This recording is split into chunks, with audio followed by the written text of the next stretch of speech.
I'm gonna go live and I'll start with some recaps. Alright. So, coming in from last time, there's obviously a few of you guys out last week, but the fight progressed nonetheless. After escaping from Nirnvain, who was the green worm speaker, one of the heads of the Cult of the Dragon, you all fled back to the nearby elven settlement. You guys had realized that you had lost the white dragon mask that had belonged to Varm the White. Someone seemingly invisible had taken it from you all.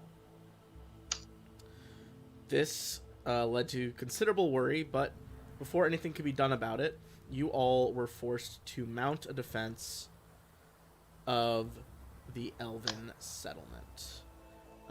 We used this camping map as a placeholder due to the fact that after the original dragon attack, most of the lower buildings not in the tree canopy had been razed. And R-A-Z-E-D. Razed to the ground, not raised up. They didn't get lifted up. After a pretty ferocious battle in which not only Galen, the elven warden that you all had convinced to, well, pretty much tell you his secret that he indeed had been feeding information to Nirnvain, convinced him and some of his wardens to help you all defend the city, and thanks to some good perception checks, you saw Chuth, the green dragon, circling above. Unfortunately, even with some time to get ready, the fight as dragon claws, dragon fangs, Chuth, and Nirnvain all rushed the camp.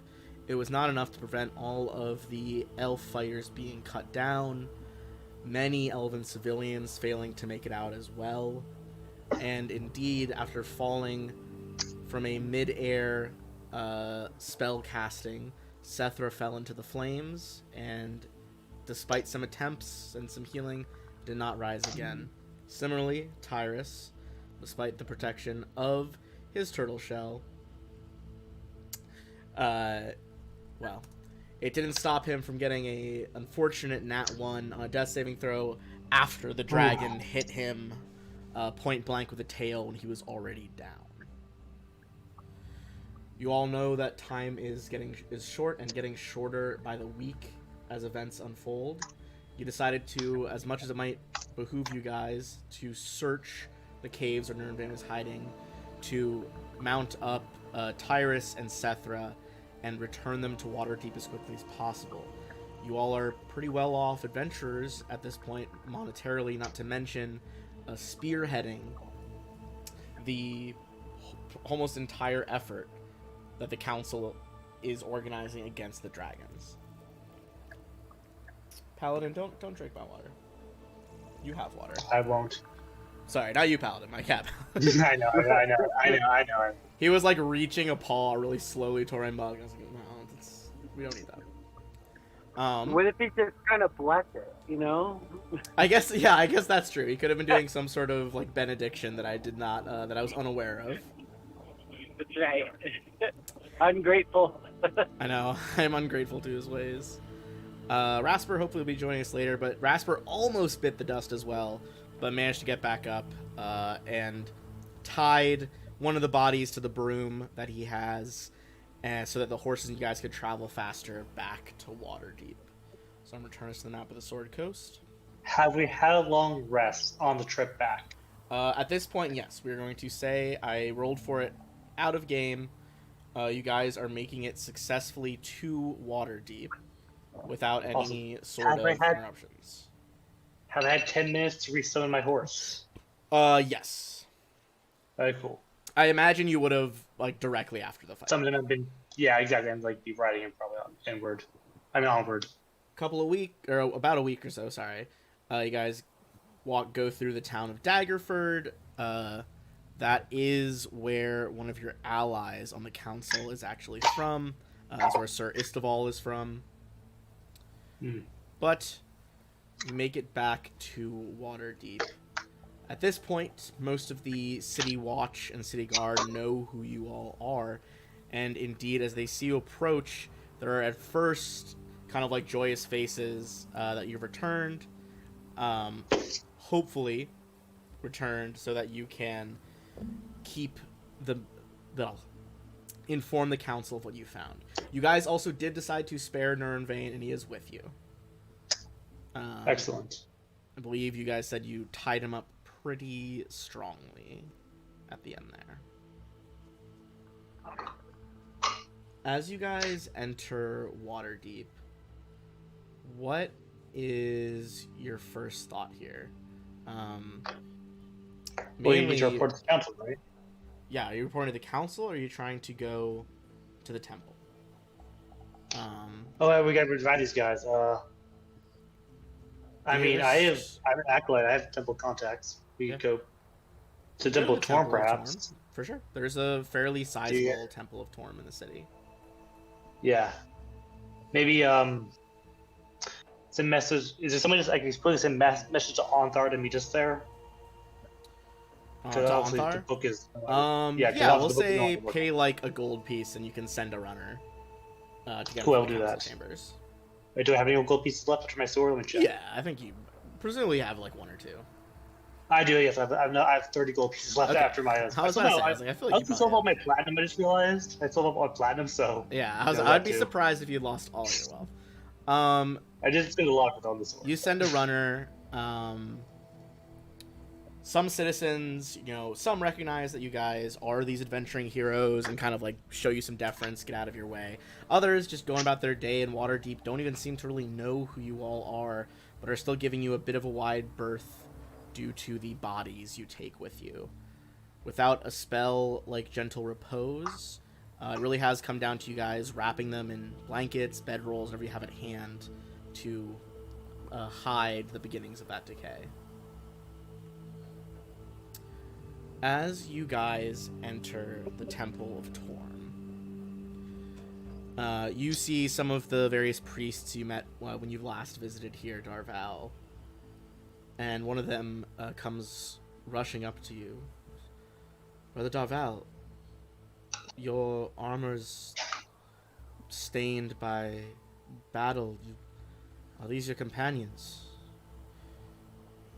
What happened? Yes, the battle. It went badly, to say the least. It did not go well. We lost lives, many, many lives, not just these. We were hoping, though, that I could at least, I had some money I could pay for, what's the spell we need to revive these guys? Raise dead. Pay for, to raise dead these bodies, if possible. I know it's a heavy ask, and it's a spell that's not used lightly. You see he kind of like sucks his teeth a little, and they've been dead less than 10 days. Is that yes. Fair? Very well. I will do what I can. I would need at least, 500 gold for each of them. How much is a platinum again, spend? 10 gold. I don't actually wait. So okay, I do have that. If you had much. 100 platinum, that would be enough. Platinum. I have actually 159 platinum, so I can afford that. Or I guess yes. I don't know how the math works out there. You have enough platinum. I do have enough platinum. Yes. I think that's correct. It'd be. He takes it. 50 platinum for 500 gold. Yes, there it is. I give him the 100 platinum. I give him the 100 platinum. Takes it from you, pass it off to a nearby acolyte, someone who's a little bit less versed in the ways of Torm. And then I also say, as I had enough to use this well. I faith you will, but use it well. Dark days are approaching. Come, bring them into the central chamber. You guys walk in, and at first he gestures for Tyrus to be laid across the main altar. The altar is carved with, the symbols of Torm, him atop his gold dragon, scrawls of justice, Torm the brave, Torm the true. And you see the head priest rub his hands together. He reaches into a pouch by his waist and pulls out a rather large, clear glass jar. Inside, you see what looks to be perhaps fire at first, but then you realize it is diamond dust that has begun to catch the light. He begins the ritual, which takes about an hour to complete.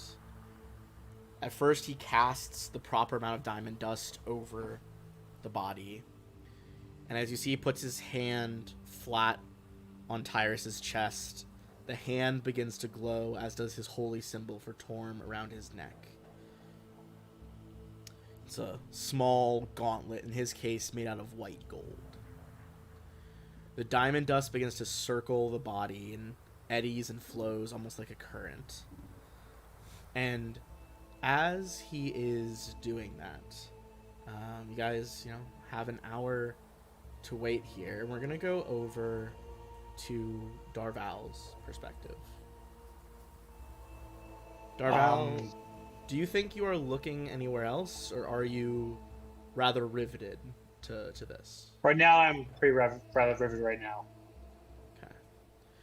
I want to watch. I'm just going to pretty much stay like a sentinel watching over the body until it comes back to life. As you look into this bright ritual of diamond dust, eyes kind of half lidded a little bit as you remember all that went wrong, the screams in the woods, those who've fallen. You begin to see what at first looks like a trick of the light. The dust is extremely distracting to your eyes, catching the light in countless little rainbows. But it begins to look to you as though some of those carvings on the central altar are moving, shifting. You can see Torm, at first astride his dragon, laying waste to those around him, leading the charge in glorious battle against the enemies of all that is good and right in this world, showing that duty is important, and that duty to a god such as this leads to glory. But then as you look, it almost looks like he's dismounting his dragon.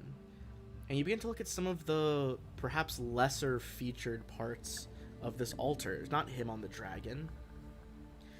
It's him among those that he's saved. It's him, yes, smiting and judging those who have wronged others, but he is still true to that purpose, true that he needs to uphold these almost code of chivalry, although a bit more specific than the actual code of chivalry. And you see different parts of Torm's story are catching your eye. Before, to you, it was all about the glory. You were going to be the one to lead your friends, to strike down dragons, to save the whole world, potentially, from the cult. But you realize somewhere along the way, you kind of see that even if you do that, if people are just laid low as they have been, is it even worth it? You shouldn't just be seeking this glory. The whole purpose of this, the whole purpose of you working with the council, is to be devoted to the people. And as you go ahead. As I see this, I'm gonna pull out in one hand my +2 longsword, and the other hand my +1 greatsword. And I can look at both of them. And I can quietly say I failed. And then I can drop the greatsword to the ground. And resheath the longsword. Drop the greatsword. As it clatters to the ground, others in the temple look over at you with kind of perplexed eyes. They don't know what. There are tears in my eyes, by the way. I'm crying a little bit. Those of you who look can see Darval's tears. But the head priest does not break his trance. And mere moments later, it seems that perhaps that took a lot longer than it felt like Darval. you guys see the diamond dust begin to pick up, swirl faster and faster, and then freeze midway through its loop, and then drift over Tyrus's body as a whole. Looks like almost his entire body is glinting. And with a pronounced intake of breath, you guys see Tyrus sits up once more.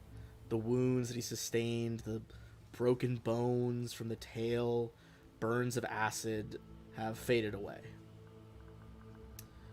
Tyrus, what do you think you say as you sit back up on the altar? I would like to open my eyes, put my hands up, and go, I'm alive! You see the head priest kind of smiles at that.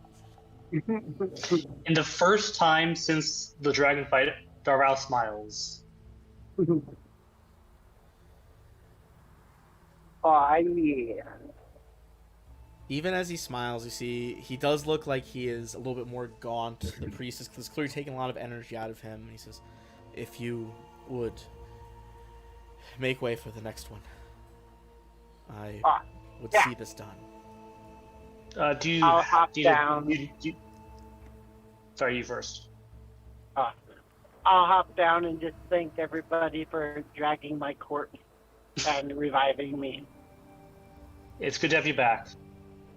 I'm gonna turn to the priest. Do you need a day? I think we still have at least a day before we run out of time. Do you need some time? He shakes his head and he's just like, I can do it now.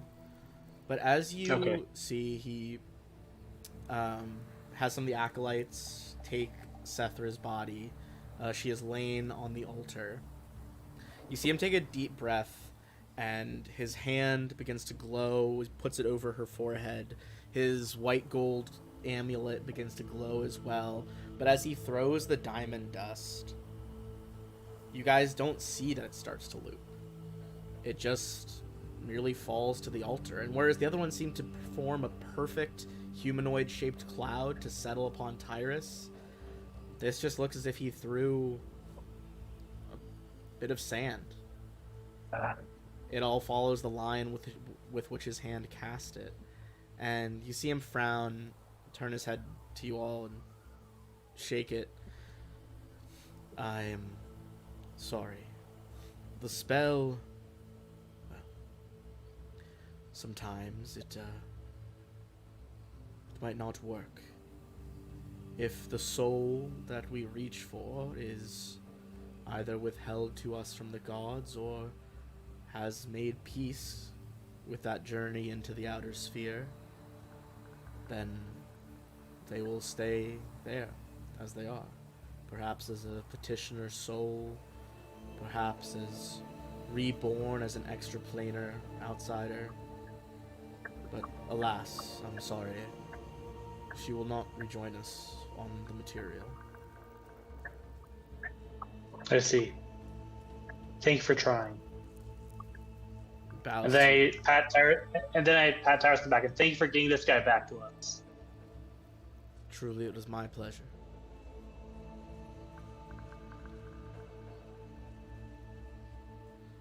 Now, I assume that if you've returned to the city, you need to speak with the council. Yes, we will do that. I can turn to Tyrus. I'm gonna catch up with you guys in a few moments. I have some stuff I gotta do here first. Do you mind? Can you even walk right now? Like, I don't know, I've never been brought back to life. Can you take everyone to the council chamber or what have you? Maybe, I don't know, stall for a bit if need be. Basically, you would feel tired.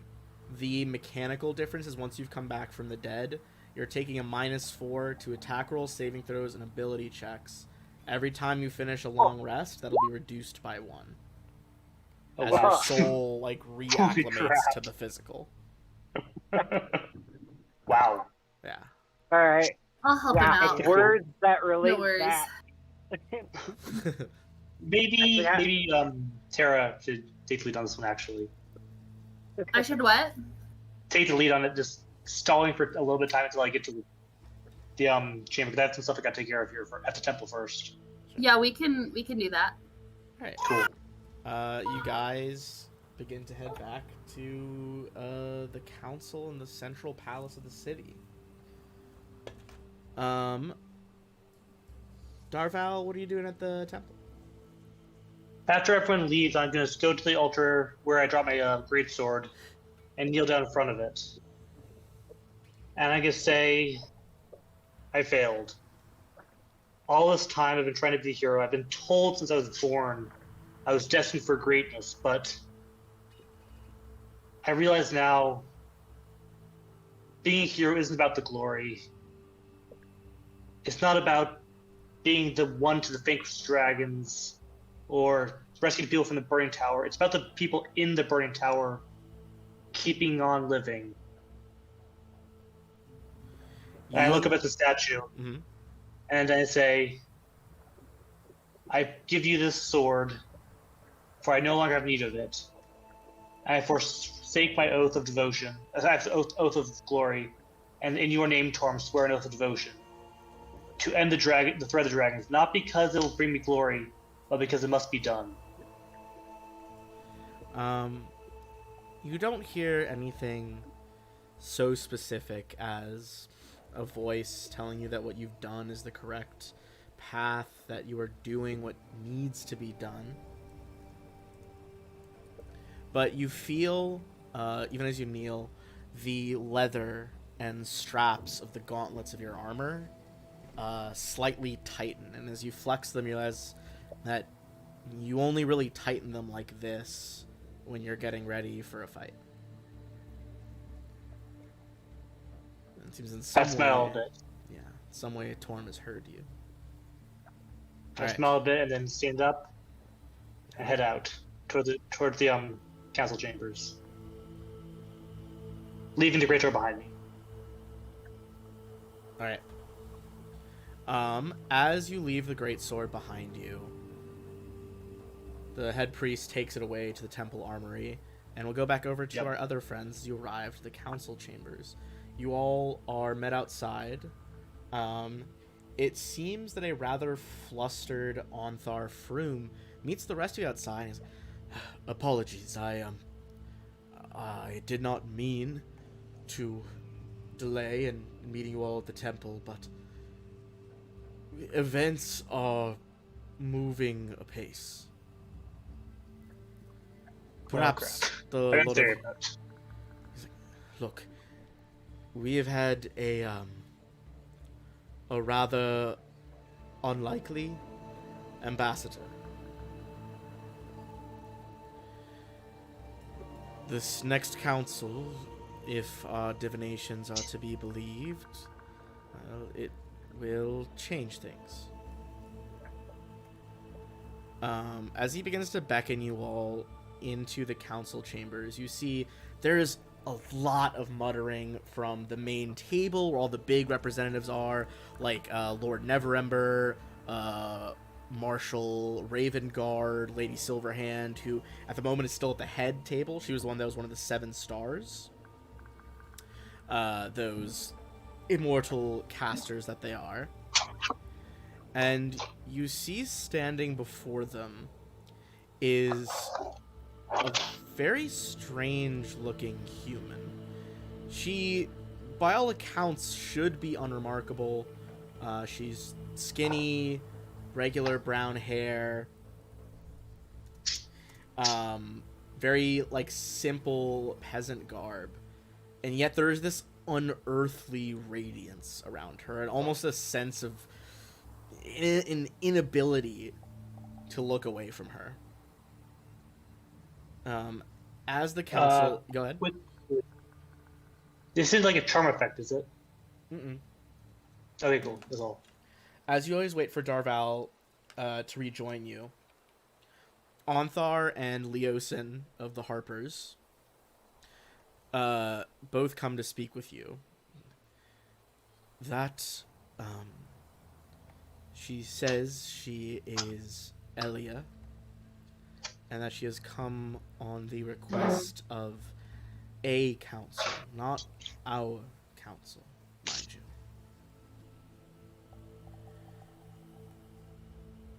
We don't know. There is something more to her.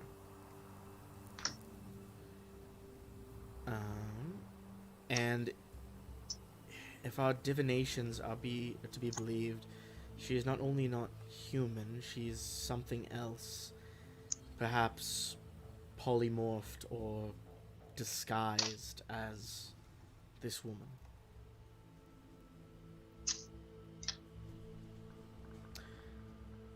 As they're explaining this to you, Darval, you do arrive. Cool. And the council... Go ahead. Do we overhear that? Yeah, I think you overhear like the last little bit of it. Okay, one second. I want to see something quickly. I'm going to use this to see she's evil. Celestial, fiend, or undead. You would not get the sense that she is any of those things. Okay, fair enough.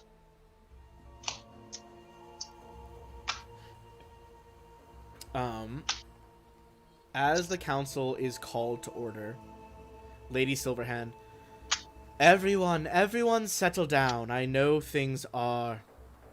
Well, we have secured yet another prisoner, Nurenvain, and our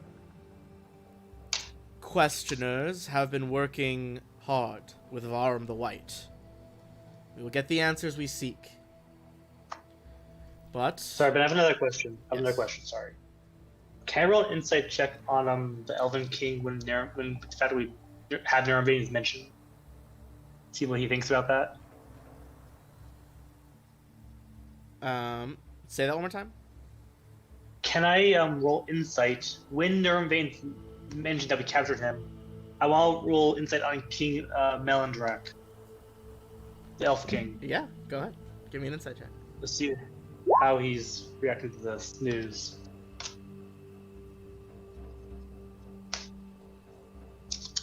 That's a good roll. Ooh, 22. You see King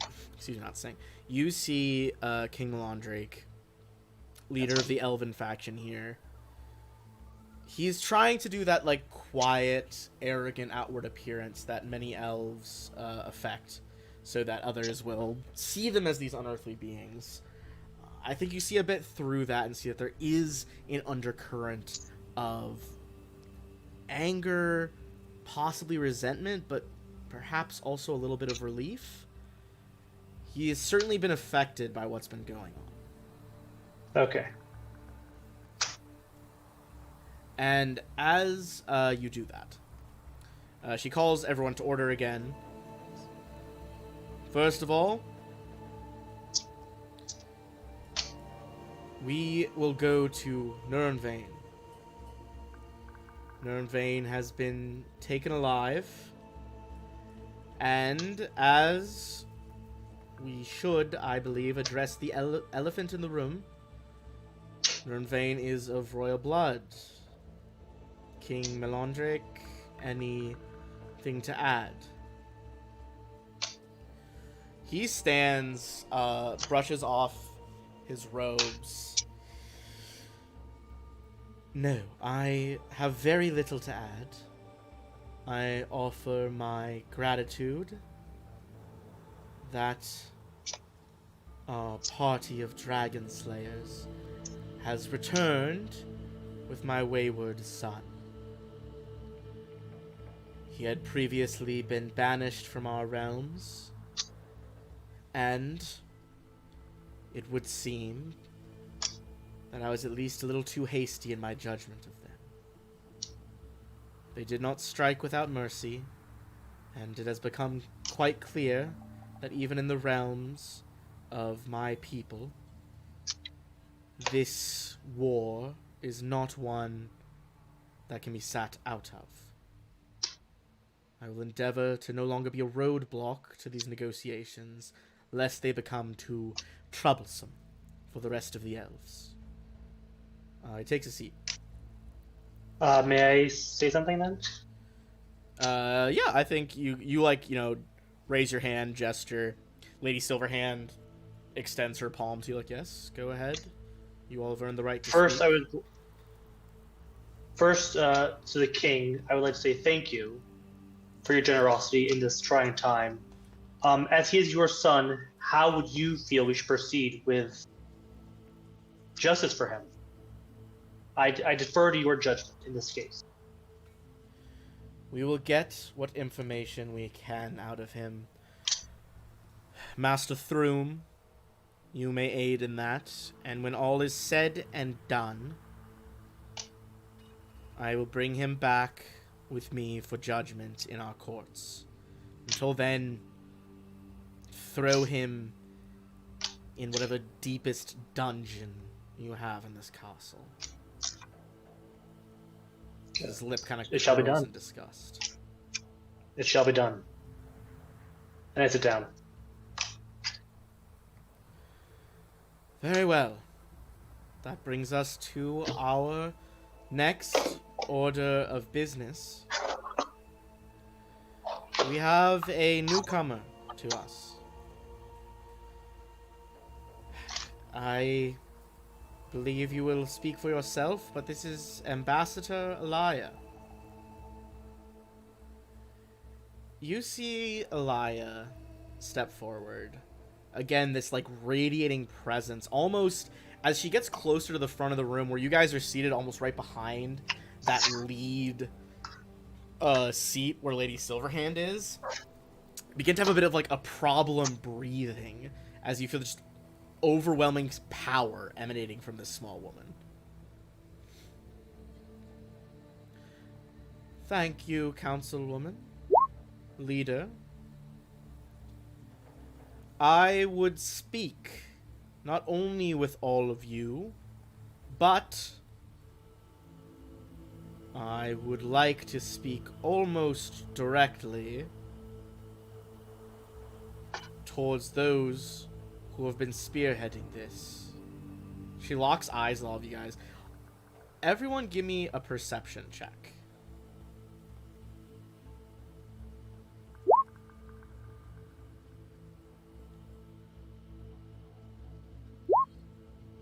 Oof. Nice. The dead guy does it again. If our new character wants to make a perception check as well, you can. You will shortly be introduced to the situation. I'm just gonna look around and be like, I missed seeing things. What's that over there? No one else, only two people noticed this. Tyrus and Nyx's new character. As Elia is saying all of this, there is the briefest of moments where you see her eyes almost seem to be a reflective silver, like a coin, instead of an iris.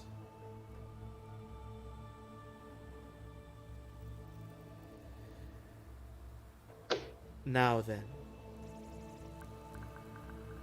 it is my desire to extend an invitation.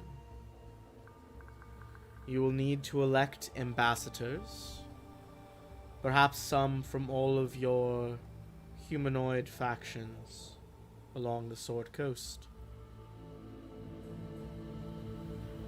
I think there are some who are already good candidates. She again looks over at the party.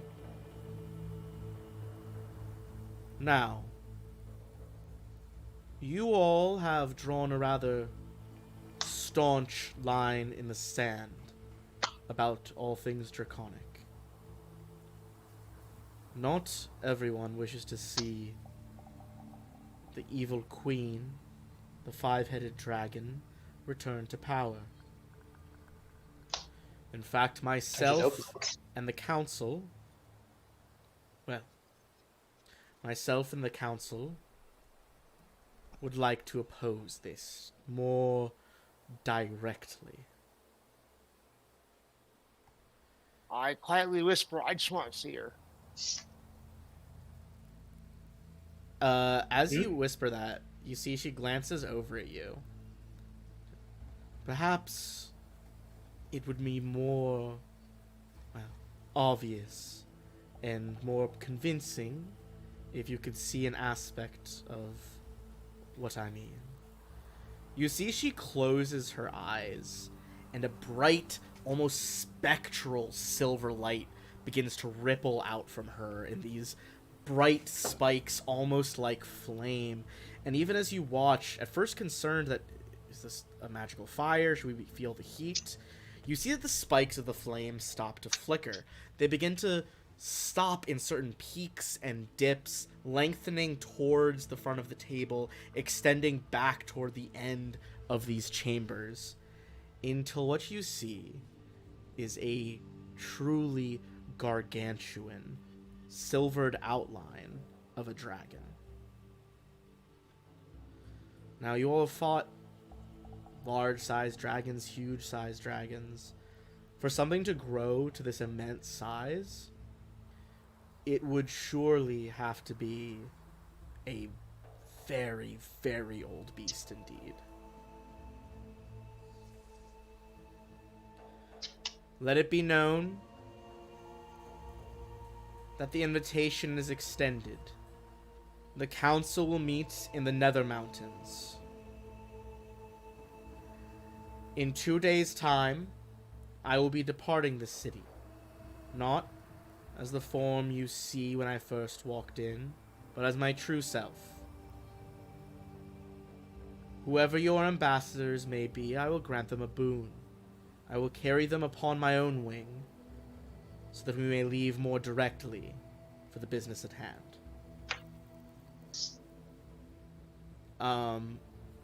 If I wants to go ahead and give me a history check, see if you know about where the Nether Mountains are. Nether Mountains are, Darval would know this as well.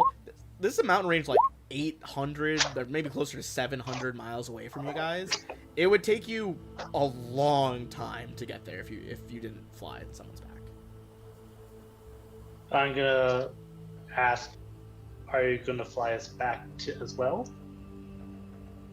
She raises an things go well. eyebrow, and you see as she raises the eyebrow, the spectral dragon head kind of tilts to the side, both of them seeming to feign a bit of amusement here. If you are who is selected, yes, you will be ferried back in some manner. Now, you see she takes a deep breath in, breathes out through the mouth, and you see the silvery apparition begin to vanish. She takes a few steps back and sits in one of the guest council chairs. And even though she's wearing pretty much a sackcloth dress, just this intense air of power and regality still radiates from her. There is a brief silence. Lady Silverhand says, well, let us continue on with the session. I believe next up, she checks the minutes that she's prepared. Yes. Marshal Ravengard, you wish to make a motion? You all see, this is one of the figures you've met before, one of the human fighters. He stands to very sharp attention, then kind of goes to a bit more of an at-ease stance. You guys remember, Ravengard is the leader of the Flaming Fist. He is basically representative of the military might of Baldur's Gate, and that's indeed probably the largest army you guys have at your disposal. It is my opinion, Lady Silverhand, that, as others have been concerned, the Harpers have had a disproportionate effect on the party, and all they've done is spearhead these endeavors. Seeing as how, and I would like to put forward that I do feel for their loss, but clearly one of them has not returned after the events with Nirnvain and the Green Dragon. I would therefore put forward this candidate, and might I say, rather insist upon it. You all know what Baldur's Gate has to offer, and I can assure you that she is more than capable of aiding these four. He sits back down, and you guys see a woman who's been waiting sort of behind his chair step forward. Nix, would you like to describe your character a bit for us? And I will give you a handout as well momentarily. Sure. So Lashana is a kind of tall and scrawny elf woman, Shadowkai woman, with kind of medium length white hair, and her skin almost looks as if it is covered in this kind of molten bronze to it. And she wears kind of just plain robes sort of over top. Would you like to say anything as her, or just kind of like step forward, present yourself, and move over to the party? I think I'll just step forward and say, it's nice to meet you all. My name is Lashana, and I have experience working on matters of security within Baldur's Gate. It would be a great, I believe I would be a great boon to you all in assisting in protecting the realm from the threat posed by the Cult of the Dragon.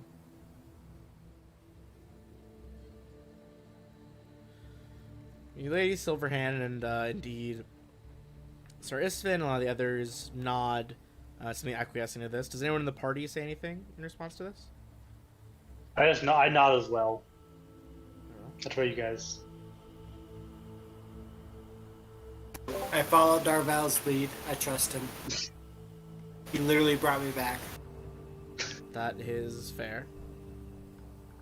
Oh yeah. I also am part of the reason you got killed, at least in my opinion, in my character's opinion. The way I see it is, without Darval, the legend with us, we all would have died. Mm-hmm. That's how I would go with it. That's fair. That's fair. All right. Our new party member moves to the now vacant 5th seat in y'all's section.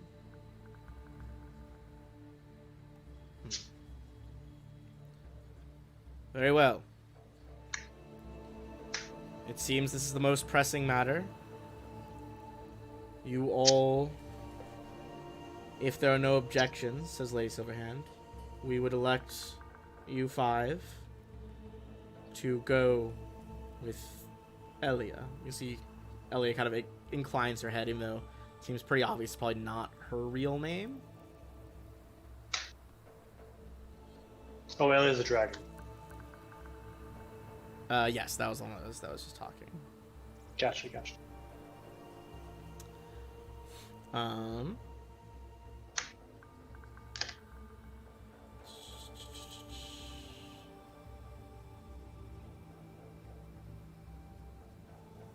Okay. Do any of you have any questions for the council at large before they go to their next points? It is fine if not. The only question really have right now would be about these masks they previously found, and now have gone missing. You bring that up, and there's some nods around the table from the council.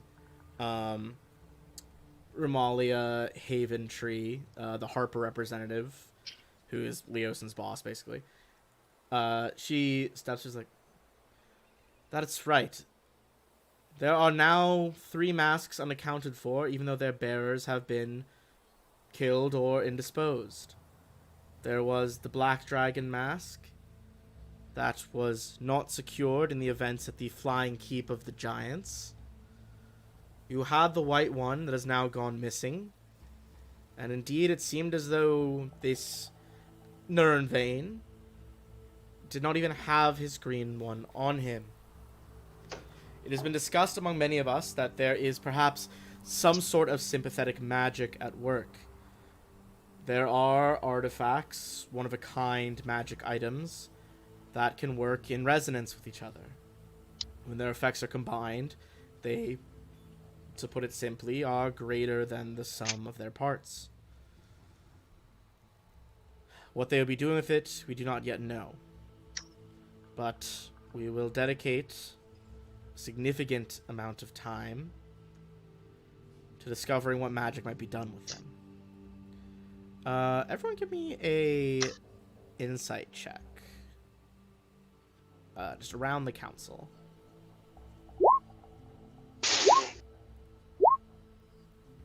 Yes. Oh, giddy.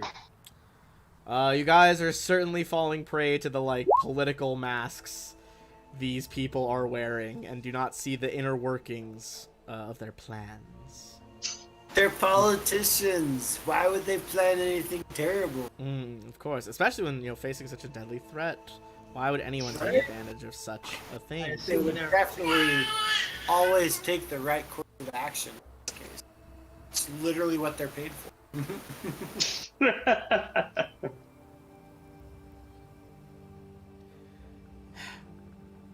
Well, in that case, I will put forward some more information. You guys see Ambassador Braun Anvil, or Dwarven representative, stands up. I've been discussing with Ontharr Thrum after the interrogation of Varum the White. Information has come to light that a senior member of the Cult of the Dragon is seeking to defect from the group as a whole. And, if Varum is to be believed about the chatter he's heard, that member will be willing to offer his dragon mask as part of the plea. If, as Representative Haventree, what she says is true, that this is a sympathetic magic, presumably it will require all 5. Perhaps if we can simply hold one, it will deprive the cult of what they're looking for.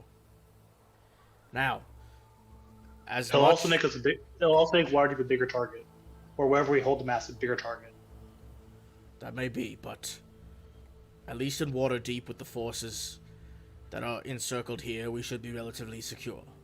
At this point, nowhere should be entirely safe. That's fair. Look, this could well be a trap. We've done everything we can with Varum, but there is only so much that our side is willing to do. This one, you see that there actually is, like, visible annoyance from the Elven King, Melandrake, and Rhea Nightshade, the assassin, are both kind of just like, we could have done more, probably. If I might make a suggestion. You see Ambassador Braun Anvil turns towards you. Yes? Who has been doing the interrogating up to this point? Has it been only Ontharr Thrum? Ontharr has led a respected team of interrogators, and if you worry that, the sometimes overly generous proclivities of a paladin are hampering this, then I wager you haven't seen Ontharr when he's mad. Not my concern. It is simply that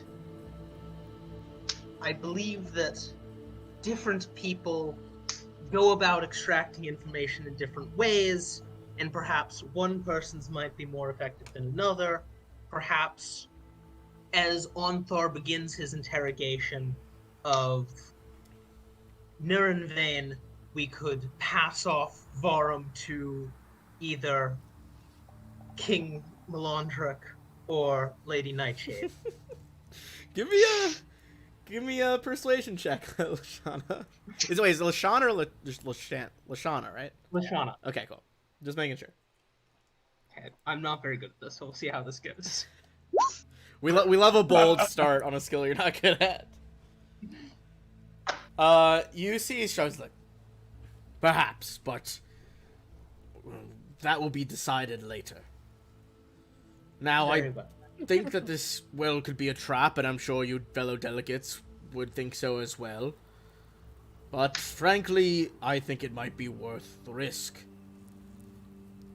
The defector claims to be holed up in Zonthal's tower. A fortress, to be sure. Forgive me, I'd say either a history check or an arcana check at the mention of Zonthal's tower.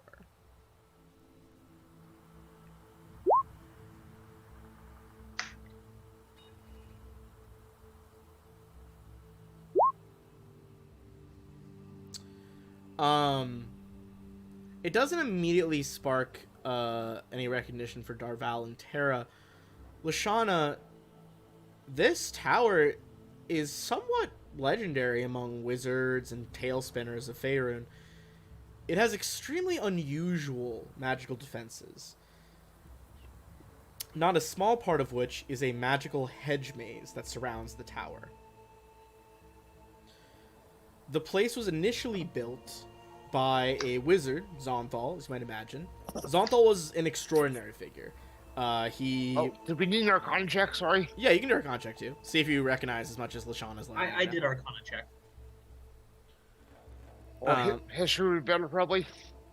History is the one we haven't done well. Well, Alright, fair enough. I can't help but rolling it too. yeah. I think you would know that, like, almost like some of the parties, Onthal was an adventurer at first. He traveled the realms, traveled different countries. On the 22 Lashana, you know, he was big focused on conjuration and elemental evocation. Wonderful. Okay. You know, he, very much prized solitude and, for a long time, only let in a few apprentices. How is his name spelled? Sorry. Oh, you're good. I'll spell it. It's possible he's still alive. Wizards, once they reach a certain skill level, have a lot of ways of staying alive. Oh, yeah. If the tail spinners are to be believed, about a century ago, Zonthal kicked out all of his apprentices and sealed the tower. Since Is he a then, necromancer? no, we just figured out that, at least according to what people know, he was more focused on conjuration and evocation, not necromancy. I mean, it's possible he could have become more of a universalist wizard over the years, but if the information is to be believed, then he was not a necromancer. But yeah, people don't seem to know whether he's alive, whether he's dead. Some do theorize, as I imagine Rasper is getting at, that maybe he's a lich now. Maybe he's just artificially extended his life in other ways. Hard to say for sure. But yeah, you would know that the hedge maze is going to be a pretty potent barrier of various defensive magics.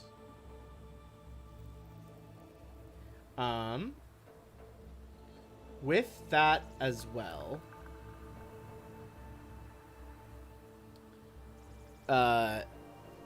you guys are given one more piece of information. You all see the doors kind of bang open. You see Lady Silverhand frowns. I told you would be summoned into the chamber when we are ready. And even as you all turn to look past her at the door, you see what at first, Darval, at first you think you recognize who it might be. You get the briefest flash, like, oh, is that Asbara Joss, the Red Wizard of Thay that you guys met a long time ago? And it is indeed not him, but it very clearly is a Red Wizard of Thay. Yes, you said you would bring us in when you are ready. But, well, we grew quite tired of waiting. Right, not these pompous assholes. Well, hold on. Let's see what they want first. As Barrow proves to be an ally, you didn't meet him, did you? We met some red wizards in the past, and they actually proved to be potentially useful allies. So let's see what these guys want first. One of them did. The other one tried to kill you and then teleported away. That's true. That is true. Point is, let's see what they want first. Bit of column A, bit of column B. Exactly. Very well, Ambassador. Speak your piece, and then hopefully we can draw this council meeting to an end. We certainly have plenty of leads already.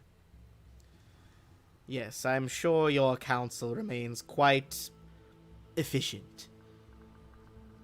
But I am here representing the Thayan Red Wizards. It is my wish that the Council of Waterdeep, as it stands, well, we request that an envoy be sent to Thay.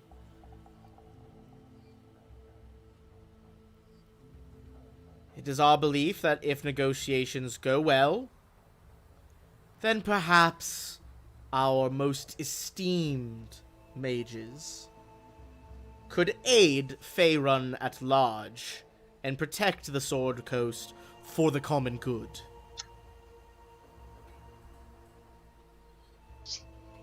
Again, I don't think a sense check is super needed. The room is, like, actively hostile right now. Can I roll instead on this guy? Yeah, go for it. Because I assume he's just like a messenger, but still, I want to be going through his brain.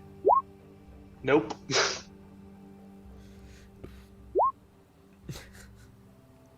We're so good at reading people. They're the best. You guys do see, a member of the council hasn't spoken in a while.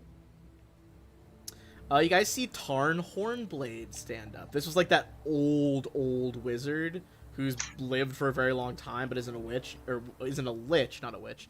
And you guys weren't quite sure how. He was one that leads the Knights in Silver, the army of Silvery Moon. In typical grandiose old wizard fashion, he stands up, blue robes flowing, has like a slightly off-kilter pointed hat. This is preposterous. Good counsel, I must object. The Red Wizards of Thay are a contemptible country, organization, what have you.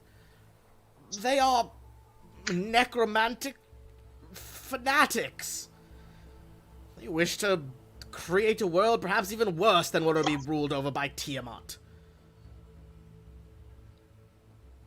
You see that the Red Wizard Ambassador is kind of just like, very much, just like smiling calmly through this outburst. And as you see the wizard draws another breath, like spluttering with anger, you do see that Rion Nightshade stands up. And just like, I understand your concern, Tarn, but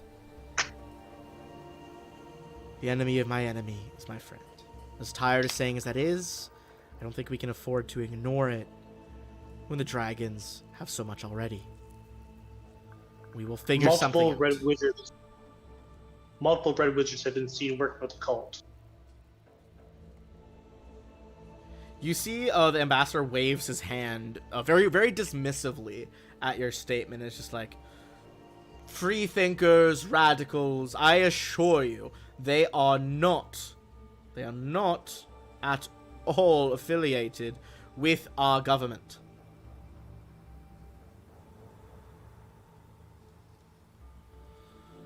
It is of our opinion that you can ill afford to ignore allies at a time like this.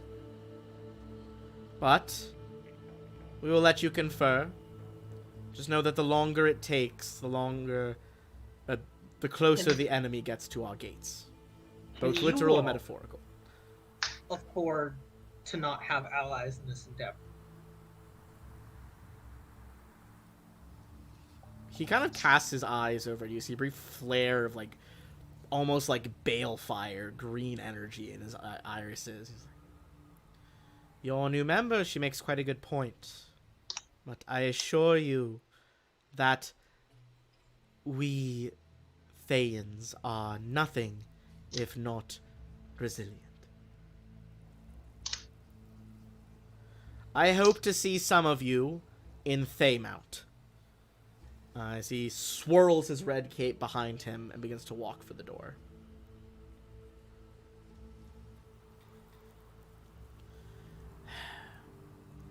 Very well.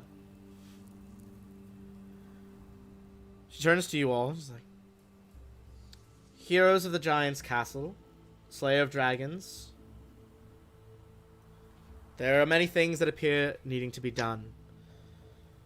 Would you all travel to Zonthal's tower, conduct negotiations with the Red Wizards of Thay, or accompany Elia post-haste to the mountains?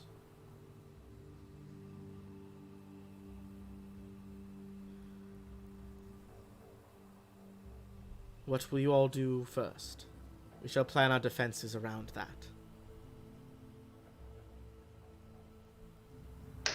That's I just tough, 'cause slowly start looking towards Darval.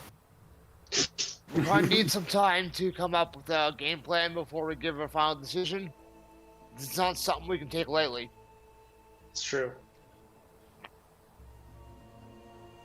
Very well. Let us adjourn this meeting for today.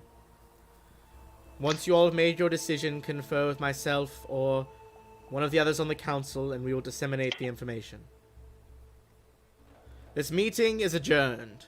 She claps her hands and it kind of like rings through the hall. Very clear note. Alright. As people get a file out, you all are, at your seats getting ready to leave with a new member. What are you all doing? What's the plan? Okay, first off, do we have a secure location where we can talk uninterrupted? They've offered a lot of different locations. They've been putting you up at one of the nicest inns in the city whenever you guys are in town. It's not gonna there's- cut it. There's also Temple. I don't think any of those are gonna cut it. We need someplace our own. Hmm. Like, we're getting into some definite intrigue and more dangerous stuff here that we Fair. can't let our plans just out to anybody. Very well. If you're asking if it's at the keep, I do not. If you don't have a specific idea, I would say if you guys want to use, I'm going to say the skill of your choice to try to find somewhere in town that would be a secure location for you all to talk. You can just tell me when you use that skill what exactly you're trying to do to track down a location. Oh. I'm actually gonna use my Arcana, Ben. Okay. Let's see. Yeah, use your Arcana. You are trying to research all of these like different locations that. No, not Yes. locations. Oh, okay, go ahead. I'm pretty sure. I'm With sorry, the ignore that. 22. Yep, with the 22. I'm pretty sure I heard of the tiny hut. Tiny. I don't know it.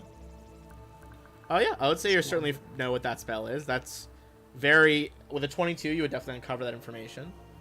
Right. Were you gonna say something? Blah blah blah. Lashana, gotta memorize all the new. No, I wasn't gonna say. Oh okay. Yeah, I would say you could either find someone to cast that or find someone so you could copy that spell into your book. Do we know what level that is? Tiny I can look it hut. up It's now. not crazy. 3rd level. Yeah, Oh, cool. you can definitely cast it. We've already been using it in other stuff. We use it for the best shenanigans yet. It is a wild Now, spell. Who's that wizard on the council that was just speaking? Oh, Tarn Thunder Yes, yeah. Hammer? Thunder Fist? Hold on. I always get the last name wrong. Hornblade. Hornblade. Well, his nickname is Thunder Spells. In my defense, it's Tarn Thunder Spells Hornblade. So Thunderblade was kind of got in there. I'll Yeah, definitely he's ask definitely him still if I around. can copy that from him. Liamon's tiny hut. Yes, Yes. classic spell. Of course. You see, like, holds out a hand, and, like, seemingly out of nowhere, this thick fucking tome of a wizard's spellbook appears in front of him and just like flips to the correct page. There you are. Excellent. Or do you at least know how secure is this spell? I mean, like, can we talk privately and not be interrupted, or how does this work exactly? Well, once you cast it, it'll last about 8 hours, perhaps give or take a few minutes. You can fit at least 9 of you in there, assuming you don't grow yourselves to insane proportions. Once you're in there, and when it's cast, you can move through it freely. Anyone who is not in there when it's cast is barred from passing through. Excellent. So, that will do perfectly. Indeed. Just be careful, it's not wholly safe. Someone could try to dispel magic or the like. Here. He, like, reaches in his pockets, and you see he pulls a little spell component. It looks like a little sheaf of paper, almost like a flip book that you might make with Post-its.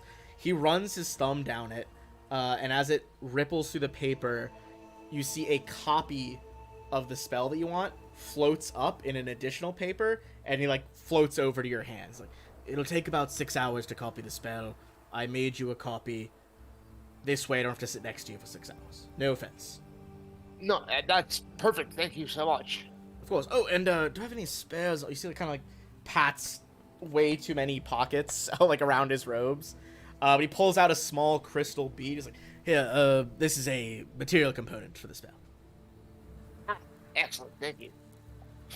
All right. So you begin to get the tiny hut spell memorized. Was anyone else making another check to try and see if there was any other safe places in the city, or perhaps at this point a safe place to put down the hut? Yeah, I'm gonna like look outside the edge of the city. What would that be? Maybe. Actually, let me think for a second. To see if there's one in the city. Go ahead. You can roll that if you want.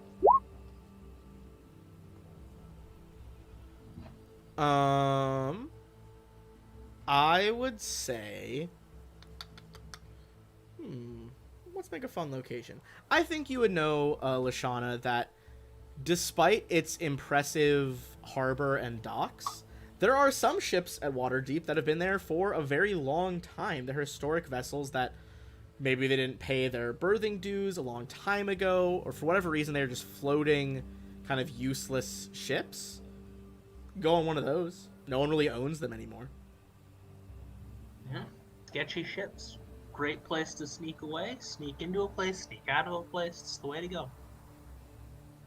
Indeed. All right, let me bring us over to like a ship map. Cool. And I'm actually just gonna go ahead and remove the lighting here because I don't think it's super necessary. Have we slept since last session? Yes. Yes, you have Yeah. slept. Okay. If you guys want to drag yourselves, do you think you'd set up the hut above deck or below? And we're going to assume this is one of the battle maps I have for ship battles. We're going to presume that this is attached to the dock right now. And, you know, tied up at anchor. It's not going anywhere. Ooh, why am I small? Because we spent a lot of time on a smaller map. That's why. Well, let me update your tokens. This is the right size now. Oh, come on, roll 20. Did not like me doing that for some reason. It worked for me though. Yeah, right away it went to my size as soon as you said that. Oh, I did it. I changed you. No, I know you did. I was saying as soon as you did that, it went to the right size. Oh, okay. So. Weird. I guess it just lagged for me then. Alright, I'm gonna just drop the rest of you guys around Rasper.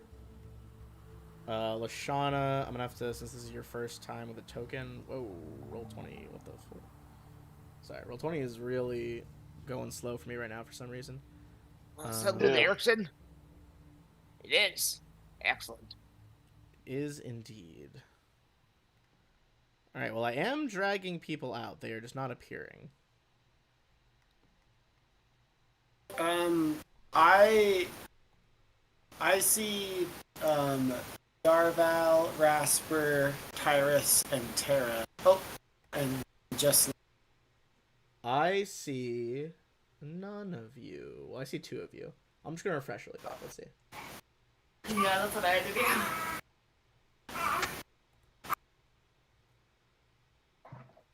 Refresh, damn you. And our new friend, what's your name again? Let's just lost something. Lashana, there we go. That's it. You got it. Yes. So what do you do exactly? I do defensive magic. Is probably the easiest way to explain it. So you're a wizard? No. Or what? A mage. You're not perhaps, you're might not be a one of good those term. dirty sorcerers, are you? I am artificer sorcerer, Ugh. and will Hey. probably eventually pick up levels in wizard as well. Well, at least doing something right. Well, I'm not sure that this would be called doing it right, but Right's a stretch. It's certainly doing it though. look, Character most of my building is levels are getting in done. This is to sorcerer. be sure. Most of my levels are in sorcerer, and charisma is my 3rd highest stat. So I'd love to see it. the question of whether I'm doing it right is a highly debatable. I think we'll have to wait and see until our first combat. Yeah. Okay, I think we're cooking now. All right, now I can see everybody. Awesome. Let me take the BRB screen So- back off the stream. There we go. All right, perfect. Cool. For the sake of time, Faye, I think if we go to Faye, we should do that one last. Because that one's not time sensitive, like Dragon taking off in 2 days, or Defector getting potentially captured by his own crew. Dragon taking off in 2 days seems the most time sensitive because I would agree. from what I have studied of that tower, it is difficult to enter, Hmm. put it mildly. So I don't think that's the type of quick, stroll over, stroll back type thing. Now, are we all going to that meeting, or are we selecting one of us to go? I think we should all go. The council seemed quite confident that you guys could all go. Okay. Just double checking it wasn't like a misunderstanding that we had to choose one of us. No, that would not Yeah. fly. Yeah, I agree, but you know the council, they're not the brightest bunch out there. That's Shauna, fair. do you have dark vision? Do I have dark vision? I'm pretty sure I do. I would hope so. You're Shattercot. I'm almost. Yeah, you're Shattercott. You gotta have dark vision. There's no way. There's no way you don't, right? Again, that's why I said I assume so. Yes, I do. I have 60 feet of dark vision. Okay. I'll add that onto the token here in a second. I'm actually surprised not more. Yeah, fair. Alright. So as you guys are resting then, is there anything else you're doing? So I'm Well, gonna use that. I'm gonna cast the Time Hunt now then. Go for it. Cool. Did we decide where we want to go first? It seems like dragons, if we want to do dragons, we should do dragons first. Yes. Right, but just first off, do we need anything else before we leave here? Before I cast Time Hunt, do we have any more shopping you want done for the day? Good question. You guys let me know. What do you think? I'm good. I'm good. Alright. Alright. We're good.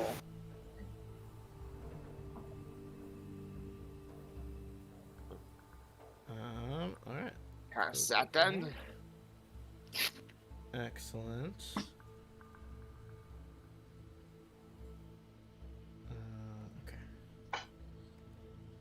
Are you getting a bubble? Yes, I'm gonna cast the scroll you gave me. No, no, I'm trying to Ben to get like a bubble effect. I'm trying to. Hmm. Tiny hut's so powerful.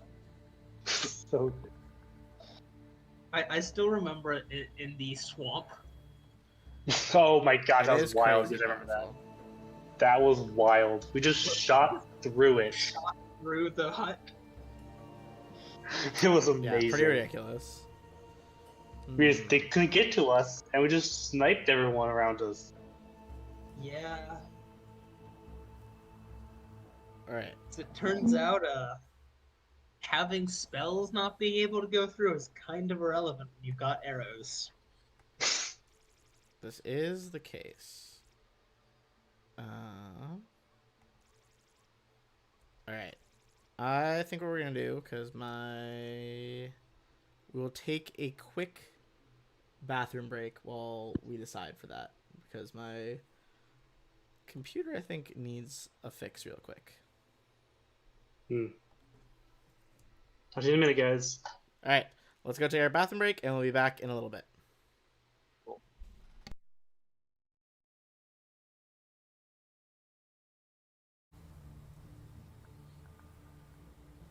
World 20 doesn't seem to be fighting me anymore, so it looks like it's going good.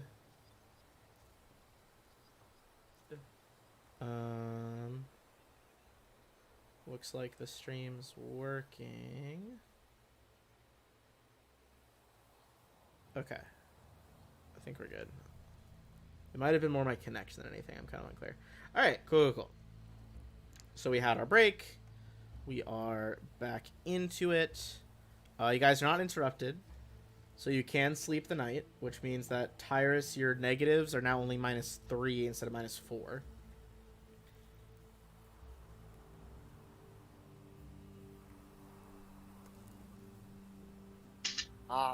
Also, how long did we have before we went to bed?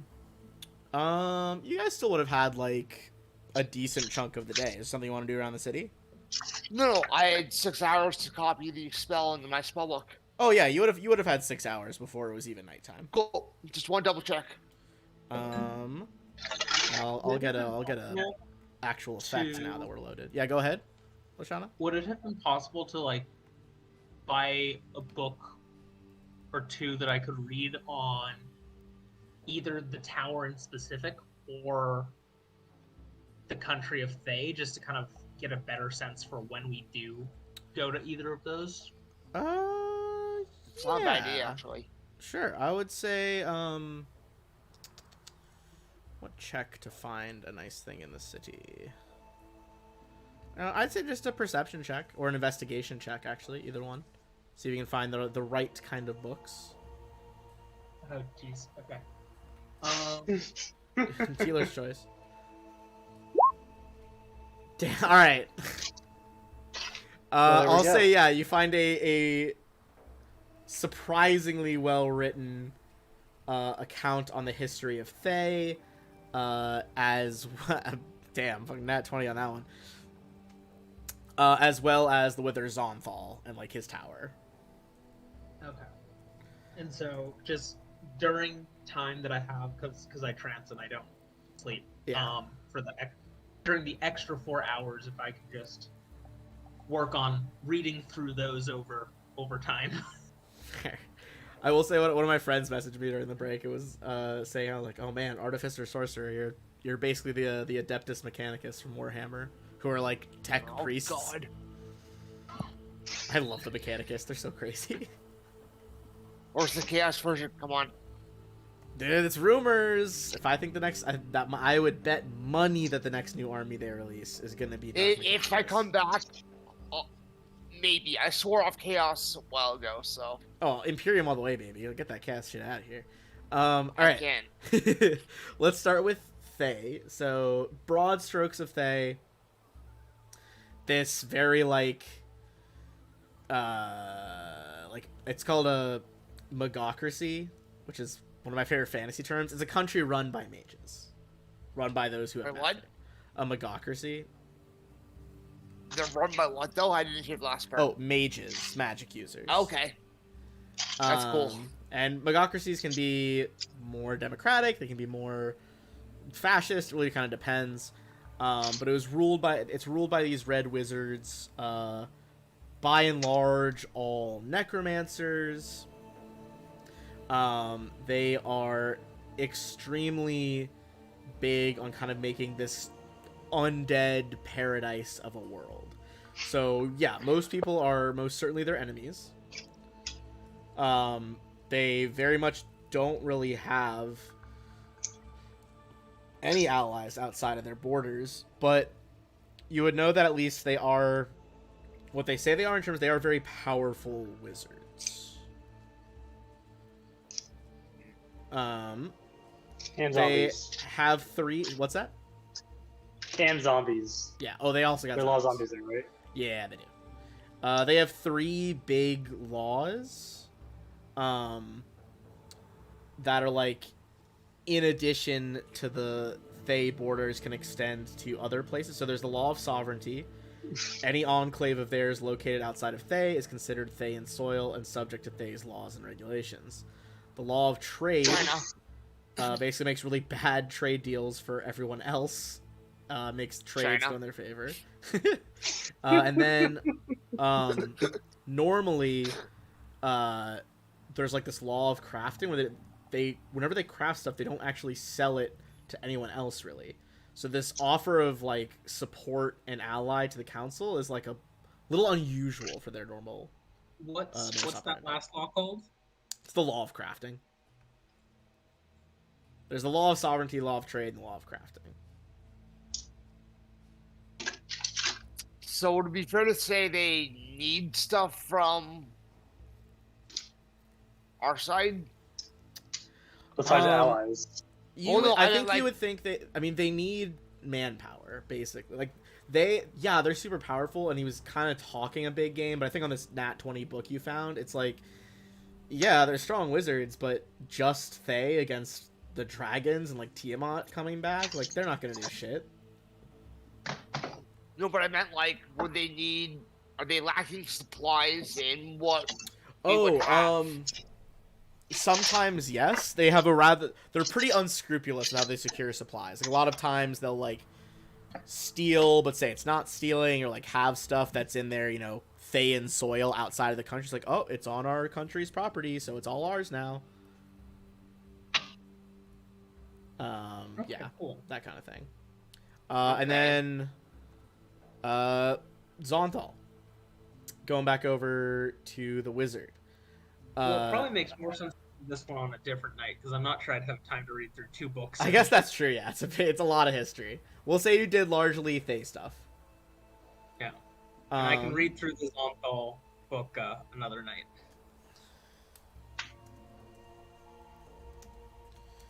Alright. Excellent. So, the next morning you guys had your little hideaway on the boat.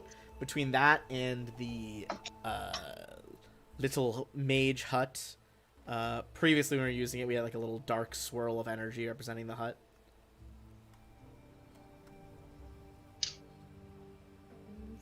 Alright, so what do you guys think for... Yeah, now you have time to sleep on it. What's the move? What do you think? Obviously, we're gonna do the dragon first. Makes the most sense. I think dragon first, then tower maybe? Okay. Tower's pretty defensible for us, which means things go wrong with the council, we have somewhere to go to. That's So a are valid we- point. Are we taking this tower for ourselves? Is what you're trying to say? No, of course not, I say. Who would do that? Of course not. That's ridiculous. You're right. Absolutely ridiculous. Right, well, we'll take it in my name, and then we'll go from there. Well, the other question is Thay on the way to the tower, or the tower on the way to Thay, or in opposite directions? Another good point. You challenge my grasp of Faerun geography. I don't think they're on the way to each other, no. Okay. But to be honest, though, it seems like the Red Wizards are asking for help, It does seem like the Red Wizards are asking for help. which Yeah. could mean they need it now more than wait. Like, the more we wait, that could piss them off or be too late. That's a True. good point. The more we wait on the tower, though, the more likely the trap is to be deadly, I guess. I assume it's trap. Well, if Right. it's a trap, if it's not a trap, if he actually wants to defect, then the more likely he won't be there when we get there. What do you So think? either Though? way- You think he's gonna affect, or it doesn't make but any sense. Here's my thinking. Mm-hmm. To have one of the dragon maps, right? Whether Yeah, it be we the had red one one or the before. blue one. But Yeah. Well, are you saying like just like him having it? Yeah. It would mean he'd need to be at least the power level of a worm speaker. If Right. it's actually Yep. his. Well, yeah, but to take it, hypothetically, Ah, I see what you're saying. right? He'd need to be able to overpower a worm speaker. Hmm. And if you can either overpower a worm speaker or sneak into their space and steal their precious item and not get caught, why do you need to wait in a highly defensible wizard's tower? you have a That's point good there. point. Why couldn't you get yourself to, it seems off to me. Yeah, That's I a agree. very fair point, actually. Yeah, Intriguing. It could be that it's not a trap. I don't know. Personally, I think that we shouldn't have let Onthar do the interrogation. But Well, I That I also agree with. We need to switch up the interrogations because Yes. something was. I think we first deal with the dragons and then figure out where to go from there. I'm not sure we have to decide right now. that's a fair point too. I'll bring you over. Let me bring you over to the coast. Hang on, before we go though, do we have someone we can trust to send in our stead with the dragon? I would trust would Leo. trust any of them. No, I meant, do we have nobody we can trust as a ally? The one I would trust most would be Leosin, followed by Ontharp. I won't point out Ontharp because I trust him probably more than you guys do. Okay, Yeah, so I If I don't did- trust Leosin all that much. Hmm. In terms of locations, Dragon Council meeting, Nether Mountains. You guys are all the way back here at Waterdeep. The area near where the tower is kind of a little bit east of the High Moor, a little bit like north of the Serpent Hills, where you guys went to that temple where you caught Varum. And Thay is like off to the east, basically. off to the east, you said? Yes. So They probably have some magic circles that can get there faster than. Yeah. You would presume I- so if like this guy came to negotiate. No. I still think we head to the mountain or with the dragons. I think that's the most. I also think they're the most powerful faction that we can get assistance of. I mean, you would at least Yeah. know that Elia or whoever the hell she actually is, if she's that big a dragon, like that's powerful. Like Yeah, dragon and she's size really is super directly correlated to power. Yeah. So Also, she's a silver dragon, which is inherently on our side, more or less. I mean, Darval's reached her silver dragons before. Like most of the metallic dragons are, none of them are on any of the evil alignments, unlike the chromatic ones. Yeah. Yeah. Yeah, I think probably dealing with the dragons is our best bet to begin with. Okay. All right. I vote dragons, then tower. I think that's the way to go. Also, we don't need to necessarily be there at the beginning of the negotiation with Thay, so there's that too. Like they can start negotiating with the council, can start negotiating without us. Who? Whereas they can't really attack the tower without us. Yeah, but who do we trust on the council to do negotiations with Bay? Well, that's the problem. That's the question, isn't it? Mhm. That's Yeah, what we should so- say. Wait for us to get there before like anything gets set in stone. After the last meeting, I don't trust anyone on that council. No. Well, especially that wizard that gave me the spell. No. That's fair. He should not go there. We should not let him near that discussion. Either way, We're gonna We- I replace agree. your travel How- icon with a dragon for this journey. That's We can very figure out- fair. where to go next after we deal with the dragon?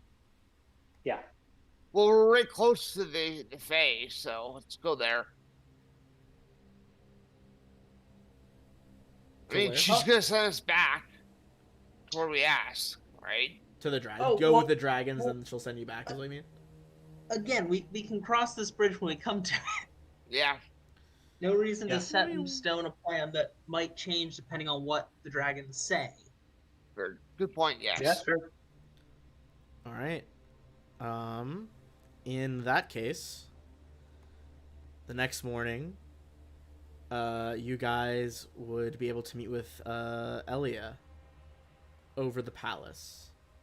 As she sees you all approach, she's like, "Ah, well, the ambassadors are here. I suppose you will do well enough." Just us? Wait, is everyone else coming? Or just us? Just you guys. Yeah. I think we should perhaps exit the city walls before I grant you the boon of flying with me. Otherwise, That's we might fair. concern the locals. Sounds like Very a fair. good plan. Though I'm sure they would be grateful for the chance to see such a majestic dragon as yourself. She nods and begins walking to the front gate with you guys. I'm gonna lean over to Lashar and say, "She's ancient. She's probably heard it all before already." Yes, but what's worse? Saying the compliment that doesn't mean anything, or accidentally offending her? You know, that's a fair point. That's a very fair point. As you guys get to the outskirts, you see she kind of like rolls her shoulder blades and very gradually begins to shift, almost like flowing like water or melted silver even, until standing above you guys on a small outcrop is a towering silver dragon. And in a much deeper voice says, "I will ferry you to our council. I am Otaria Liaquarnos." Can you put that in chat? Yeah, I'll show Yeah. you. Oh, lovely. Okay. Yeah, I said it a whole bunch of times in the mirror before we started. I can see why. Yeah, that's a serious word, right? There's a lot of letters in that one. Yeah. Holy fuck. It's great because the rest of the council I don't think has long names like that. It's just her. Yeah, hers is like a good 6 letters longer than anyone else. You guys It's only 6 letters. That's crazy. Also. clamber onto her back. Oh, they're still long names. they're not short. Yeah. No, yeah. I mean, You guys clamber up onto her back. She basically has to like crouch down very low. She extends her front left leg out, almost like a ramp for you all to climb up. And I'm Go gonna ahead. bow a bit before I climb up. I'm gonna bow a bit before I climb up. she inclines her head to you. Just I'll show her some likely respect. do the same. All right, you guys see that there is just so much room to sit along her back spines, and she 3 powerful wing beats is all it really takes to launch you guys into the sky. As she sails across the reaches of Faerun here, not a lot of talking to be had, as it is just deafeningly loud.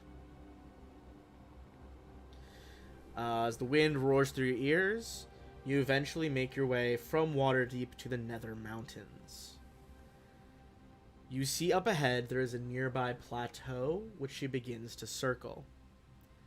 As she touches down for a landing, she warns all of you. She says, "You all should brace yourselves. Despite being allies for the time, our presence can be quite overwhelming as individuals, and indeed quite terrifying as a whole." You guys see the grass around you begin to stir. Even as, looking out, you see she's not flapping her wings anymore. And moment by moment, that wind begins to pick up. Until rocks, dust, things are being blown around you, and you see approaching 4 other enormous figures. This is a bit of a... You guys don't actually have this giant horn, but here's some art for it. Oh, that'd be the Drakhorn, wouldn't it? It is the Drakhorn, that wow, art. look at that art. Look at that art, though. That is good. Yeah, that that's is good. fantastic. She says, "Brace yourselves. Let's take a few steps back while they land." As they begin to touch down, she nods, like as a dragon bobs her head toward each of them to point out to you guys. She goes, "First, you see Protanther, Gold Dragon, King of Justice." You guys see a sparkling gold dragon touch down. King of Justice. I can get on board with that guy. Hell yeah. Next, there is Eleuthera. I'll show you Eleuthera.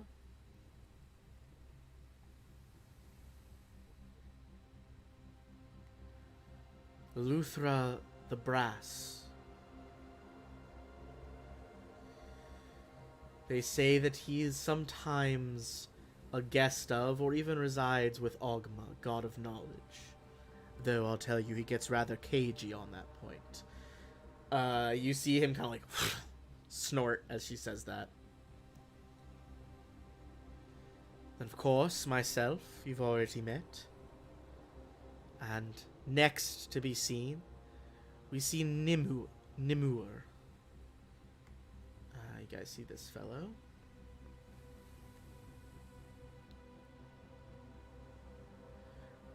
Very subtle color differentiation. Luther was brass. She says he is bronze. And last but not least, there is Taz McKella, the copper. She touches down as well. There, we are assembled. These are the representatives of Waterdeep. You guys hear Protanther, the Gold Dragon, say. Yes, we are. Oh. No, you may speak for yourselves here. No, continue. I wouldn't want to disrespect anyone.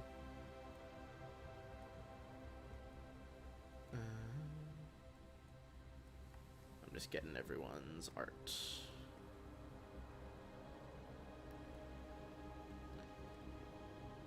Oh, God. Council 1 already has a ton of side notes. Now I got these side notes going.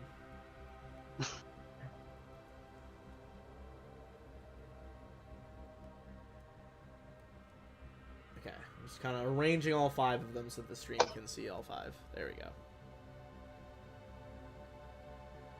Alright.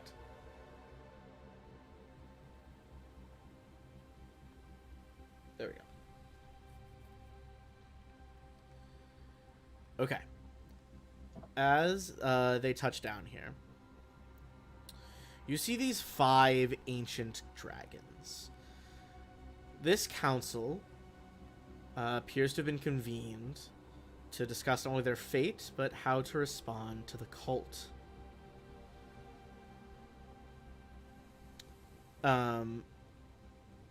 As you set down, Protanther begins to explain.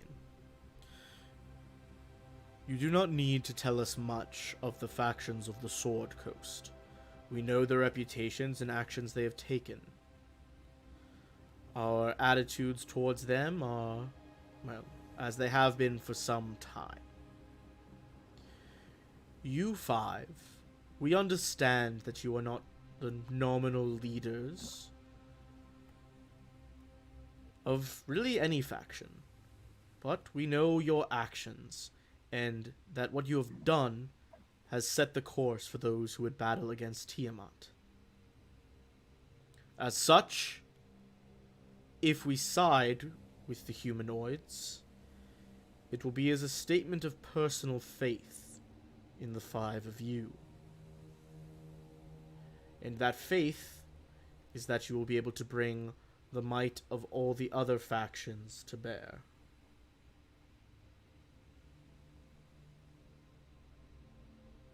That's a heavy burden, but one I believe we can bear. Indeed. Myself and my fellow council members, we will tell you what it is we seek and where we currently stand on these issues. I shall go first. He turns to Eleuthera. Prepare your statements next. As you have heard, I am Protanther. I'm the leader of this council. But as a general rule, I don't care for most humanoids, particularly humans and elves of all breeds. Many of the world's most wicked civilizations were built by humans who bargained with sinister forces for power. The cycle of failed civilizations again and again, well, I view it as a quintessential flaw on human nature. I would prefer that the dragons rally their forces and we would have no regard for your human factions, striking immediately and decisively before the cult and its chromatic allies can muster their strength. And if my actions put the humanoids at risk, so be it. But I am willing to hear you all out. Give me an insight check on Protanther first. Oh, this is going to Also, go great. Our best skill. Yes. Oh! nice. Oh, fucking choked on it. Holy shit. Come on, Insight, where are you? God damn. Damn it. Also, That's that was 3 nat 20s in a row. That's a 1 in 4,000 chance. From the investigation, insight, and insight. I also have a question. Yes, lay it on me. Out of character, I know vaguely of Bahamut. Mm-hmm. Can I roll religion to know more about, to like, figure out more about what I would know about Bahamut? Yeah, you can roll religion. I wasn't really Nothing. planning on giving a crazy amount of information on this. Now you guys got a nat 20. Good lord. 2 nat 20s. You guys sense that he really is what he says. He's feeling kind of neutral toward all of you. He appears a little cautious of Darval, as you do look a little bit human. He seems outright...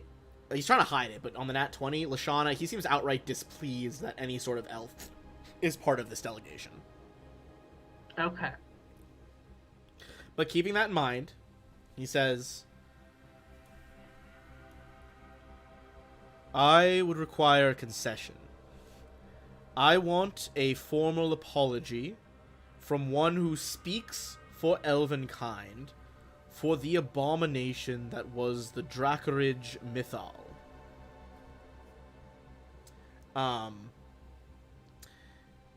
I'd say everyone makes an Arcana check on what the fuck that might be.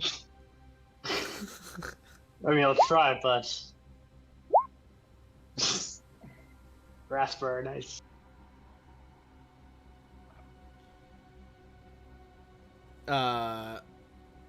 Alright, basically, on the 20, Rasper, the Draco Rage Mythal was a magical effect created at the end of the time of dragons by a lot of high mages of the fair folk, the elves.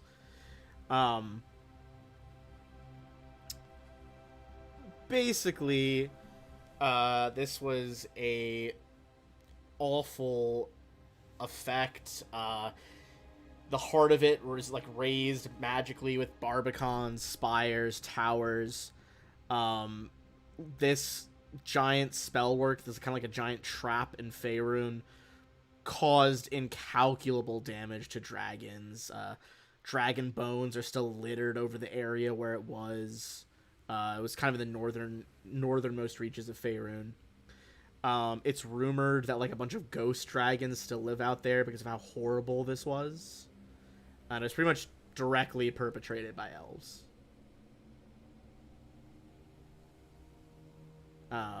It was also known as the Rage of Dragons.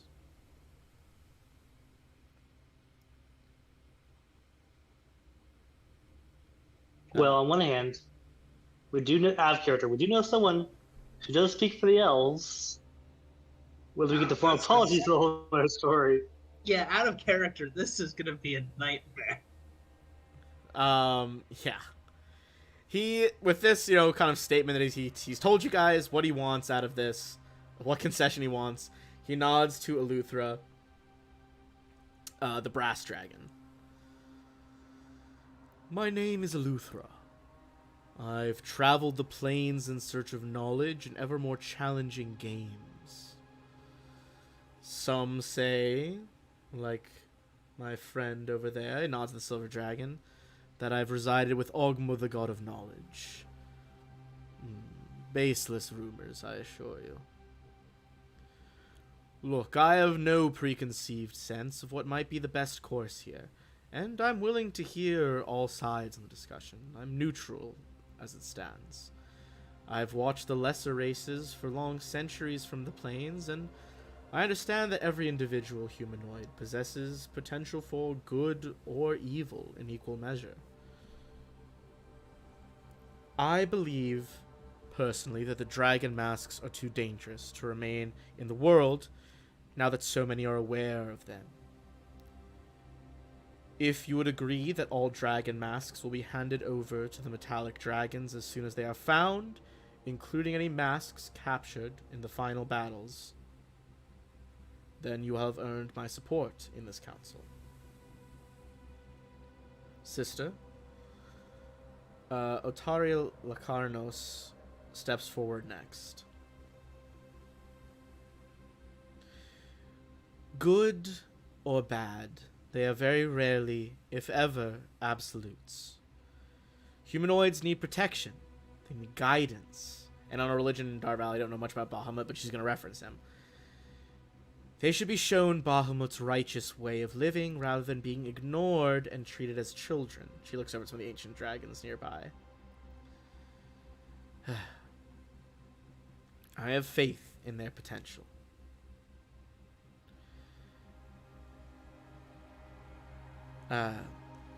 I would like the metallic dragons to strike now, as Protanther suggests, but I don't know if we would actually succeed alone.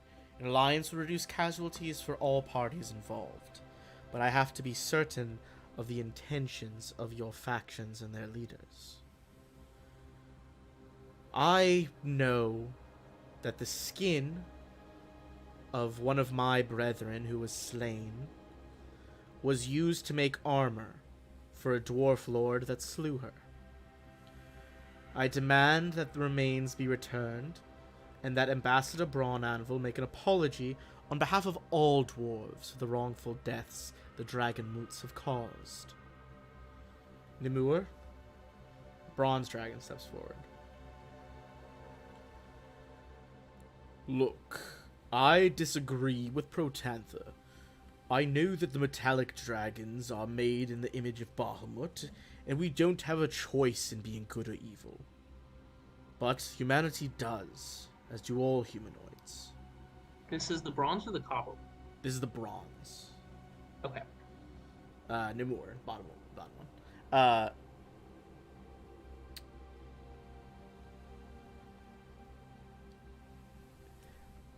Frankly, I think you have already met someone who demonstrates the goodness, one that I know very well. Do you all remember your friend Dala Silmerhelv? This Yes. is the one whose library you researched the Drakenhorn in, and she found the book for you. Yep. And it was also extremely suspect, and you guys distrusted her. Yep. She knew too much. You may have suspected that Dala knew too much. You would be right. She didn't know what she brought you. She knew what I told her. Her family in Waterdeep has long been allies of mine, and I thought that helping her, and through her, the Harpers and the Order of the Gauntlet, both organizations that epitomize the best traits of humanoid aspiration, well, I was happy to aid you all. I believe you all have what this takes to see this mission through to the end. I require nothing of you. I think you are already shown your worth and goodness. Very well. Last but not least, he turns. Tasmakella, the floor is yours. Hello, adventurers. I'll admit I have a fondness for humans, and I lived among them a great many times. I fear what might happen if one or more factions turned against metallic dragons to demonstrate loyalty to Tiamat.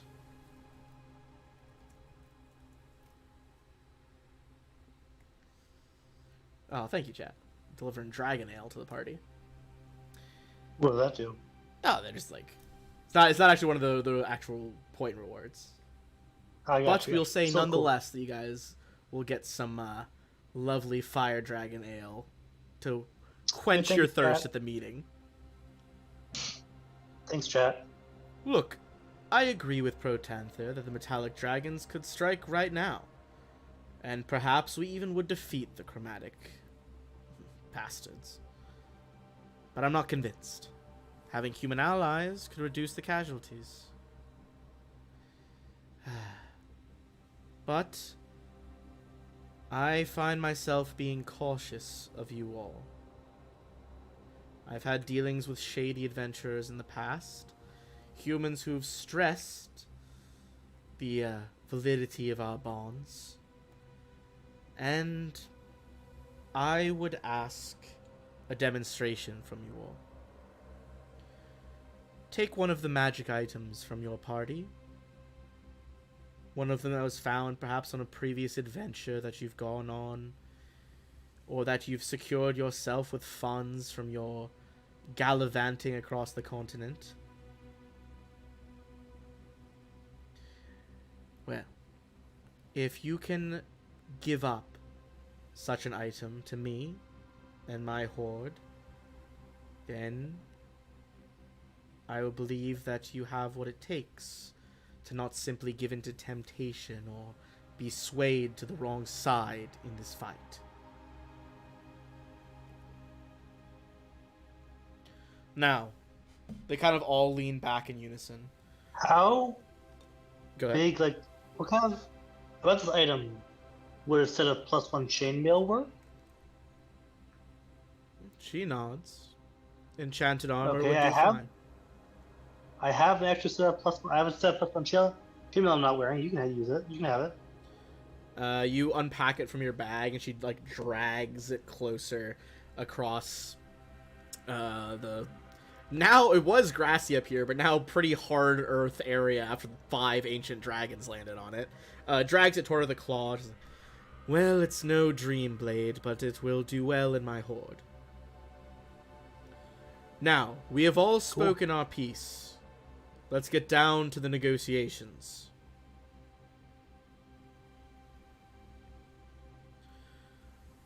We would offer our help, but convince us. Why is this worth it? What would we gain out of it?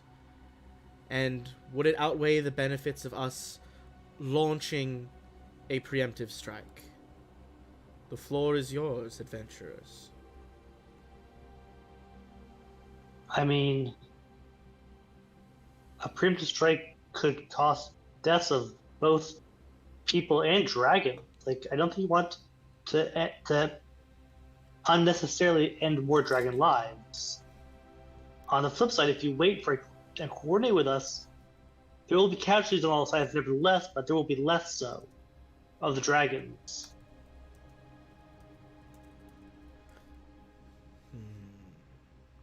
Give me a persuasion check. Wait. I'd say with advantage. Pretty well founded Yeah. argument. 22. Indeed. What of the other Protanthers like? What of our other demands? What say you?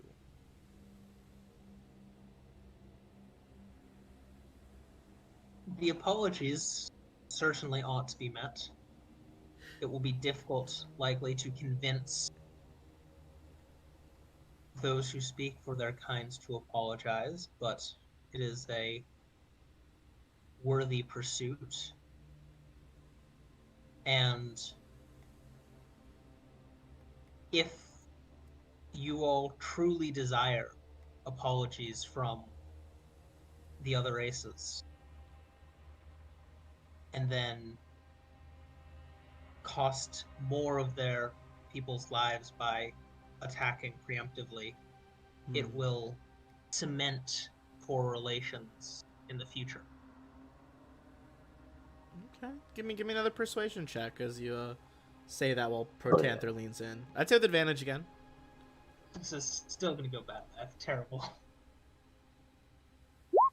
Oh, No, not bad. That was pretty Not good, bad. Lashana. Okay. They seem to be beginning to sway, nodding their heads.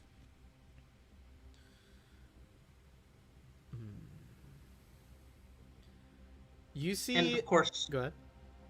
the dragon masks, we will ultimately likely be the ones who, or at least any that we retrieve, we would gladly hand over to all who, quite frankly, would know what to do with them better than anyone on that council.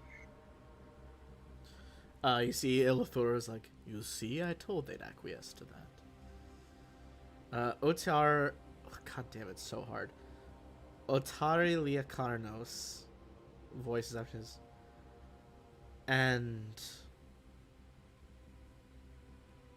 with, let's say, as you all said before, if the apologies do not go as planned, is there anything else that you could offer us?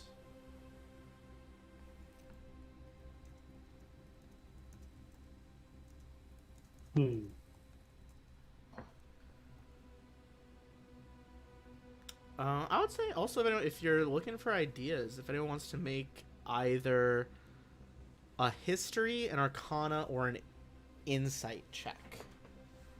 Or sorry, not insight, religion is what I meant. Oh, Dylan said Oh, hell yeah. Finally remembered some stuff. Finally remembered some religion stuff, finally.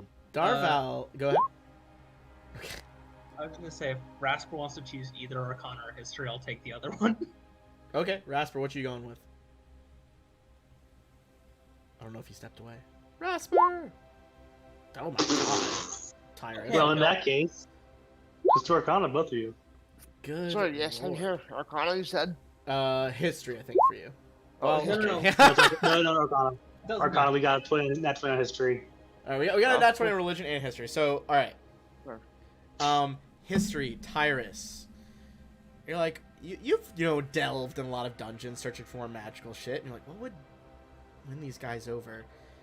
An idea that occurs to you to present would be you could dedicate a historic plot of land as belonging solely to the metallic dragons, as opposed to any humanoid races. Darval, if you could consecrate a major monastery or temple to Bahamut, that would also sway them. Or, like, make that offer. Yeah.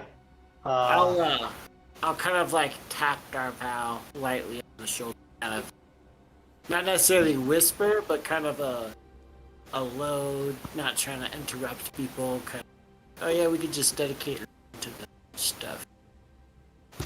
Okay. Here's what I can offer. Yeah. We dedicate a plot of land to the dragons and build a temple to Bahamut on that land.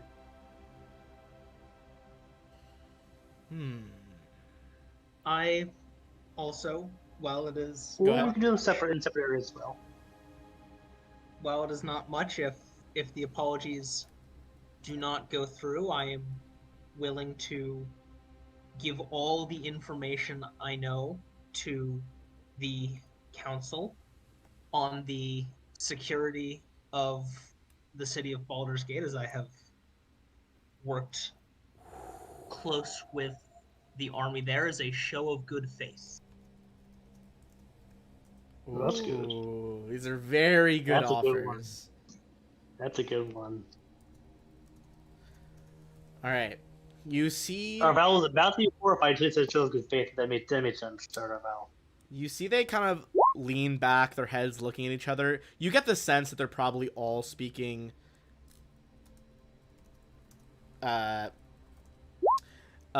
they're all kind of speaking to each other telepathically. And as these 5 dragons, who again are they're gargantuan size, so towering over you at least 20 feet, bend down to look at you 5. You see Protanther, the leader, flexes his gold wings with a weird ripple as golden dragons have wings running like all the way down their back. It is decided, then. Tell your council what we require. But, with the other offers you have made, I think we will still be able to aid you.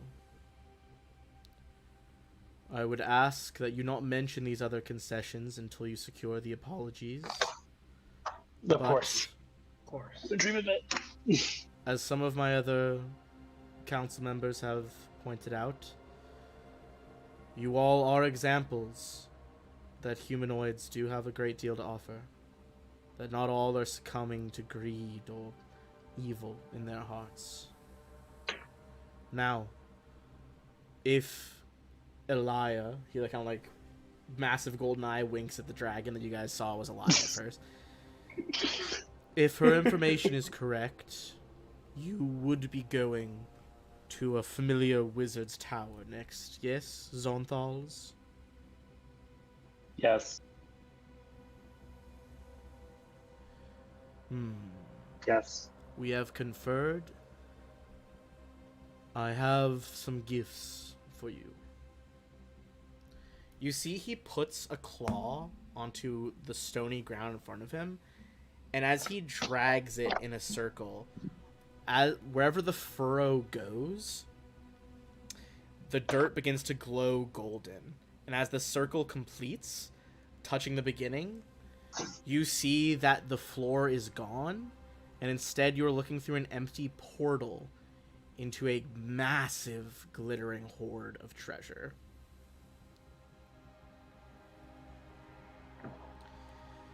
He reaches in, his claws disappearing, and he pulls out a small, like oilcloth wrapped bundle and a suit of gold armor, much like his scales. The armor here, I mean, not just the color, it is literally like full plate, but scaled like a golden dragon.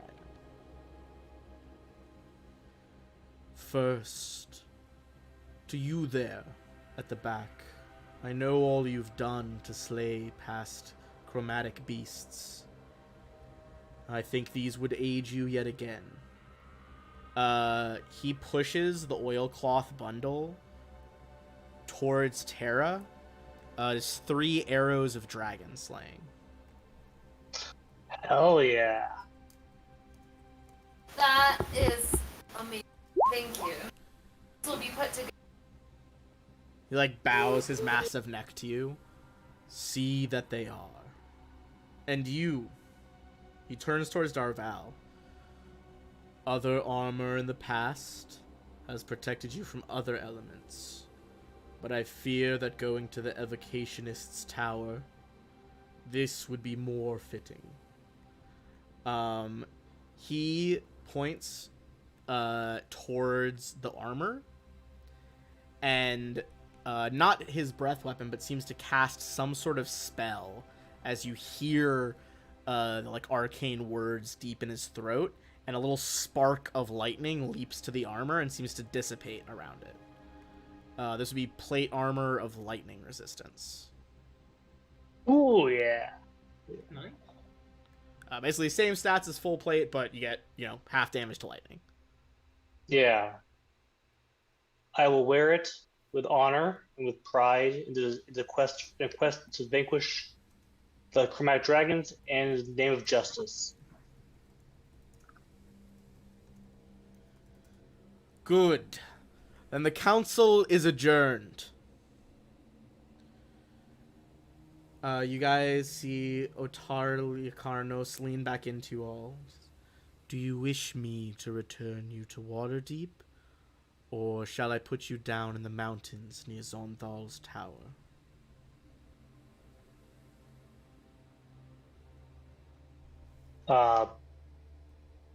That's actually a good question.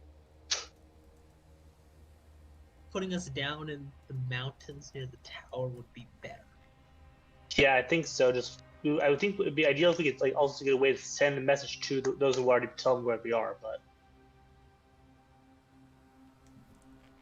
Yeah, that might be ideal. We can probably figure something out at some point. I figure going to the tower first makes sense because we may be able to find bargaining chips there to make our negotiations with Melandrock and Braun Anvil easier. no, I agree. Yeah, I mean that actually is a really good point as well. Actually, Alright. So, are you guys mounting up on her then? I think. yeah. Okay. And sorry, I was making notes about the session. You are wanting to fly to the tower, or nearby at least. Yeah. All right. With almost like hurricane levels of wind, the other dragons begin to fly away. Yours begins to deliver you farther south, past and out of the Nether Mountains, across the Grey Peak Mountains, just northeast of the Serpent Hills, where you guys were adventuring to find Varum. As she touches down, the area you seek is about a day's journey northeast of us right now. I would suggest getting your rest.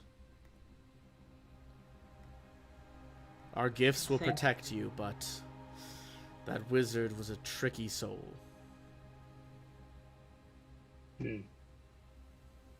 We I thank you smell for it. your assistance in the journey. Of course.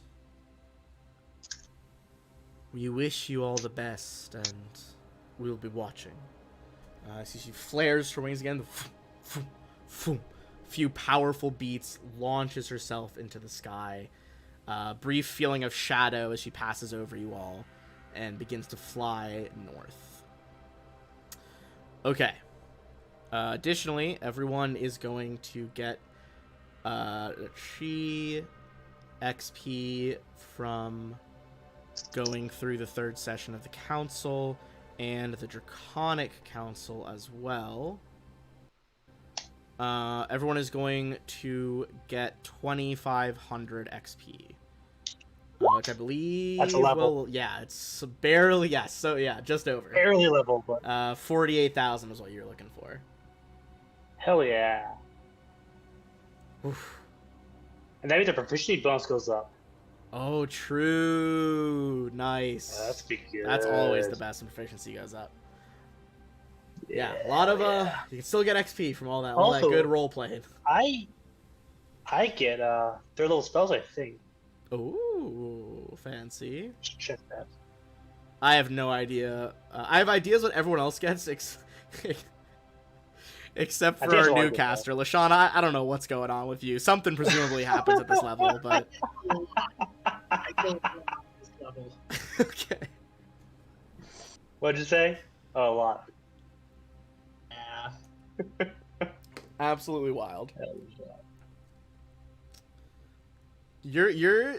You are somehow introducing like Pathfinder levels of complexity to 5e character building, and I'm here for it. I have avoided trying to min-max a character up until this point. I don't know, that Twilight Cleric was fucking popping though. Well, Okay, that was just but because that here's class is the thing. That was subclass. just straight up Twilight Cleric. Yeah, I guess I did learn a lesson that Twilight Cleric's really fucking good. Yeah. Just felt a bit overpowered, honestly. I will say that the Twilight Cleric's abilities are wild. Yeah. So. Cool. Indeed.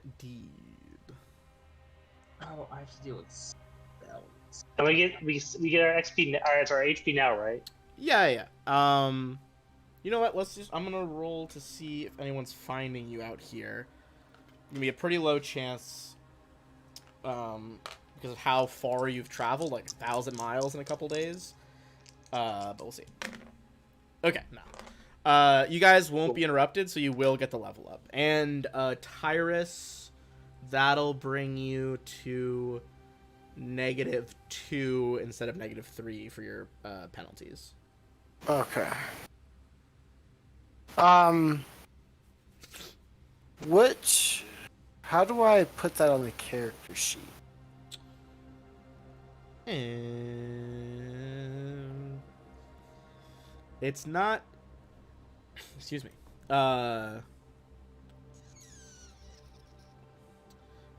It's not really a good place for it, annoyingly. Yeah. You just remember it, I guess, for now. But It's pretty much just going to be a memory thing unless you want to make a note of it somewhere. There's not like a buff debuff box that you can make custom ones for, like the other, like Pathfinder. Okay. I'll try to. I mean, you could make everything lower for now, but that seems like a pain to undo later, to be honest. Yeah, then I won't. I'm afraid I won't remember that that'd just be permanently lowered. Yeah, I wouldn't do it. I honestly, something I might do is like under temporary hit points, you could set that to like -2. Because like, how often are you actually using the temp hit box? That's true. That's true. Just as like a quick reference point. Yeah, I'd be like, why does that say -2? And then hopefully remember. I feel like you'll remember. I feel like it'll prompt it. I think so. Yeah. Okay. Are we gonna level now, or do you want us to hold off? We still got time to get some stuff going. I would say work on your level stuff. I don't think we're gonna get into like you're not gonna reach the physical tower as we're approaching. Okay.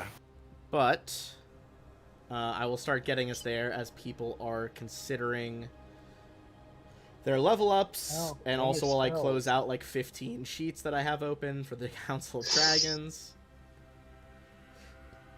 I think this session might be the most sheets I've opened and closed in the shortest amount of time during the stream. Because I opened like all of the fucking Waterdeep Council and the notes from that session, and then like closed them all and then opened all the dragon ones. Alright. Q.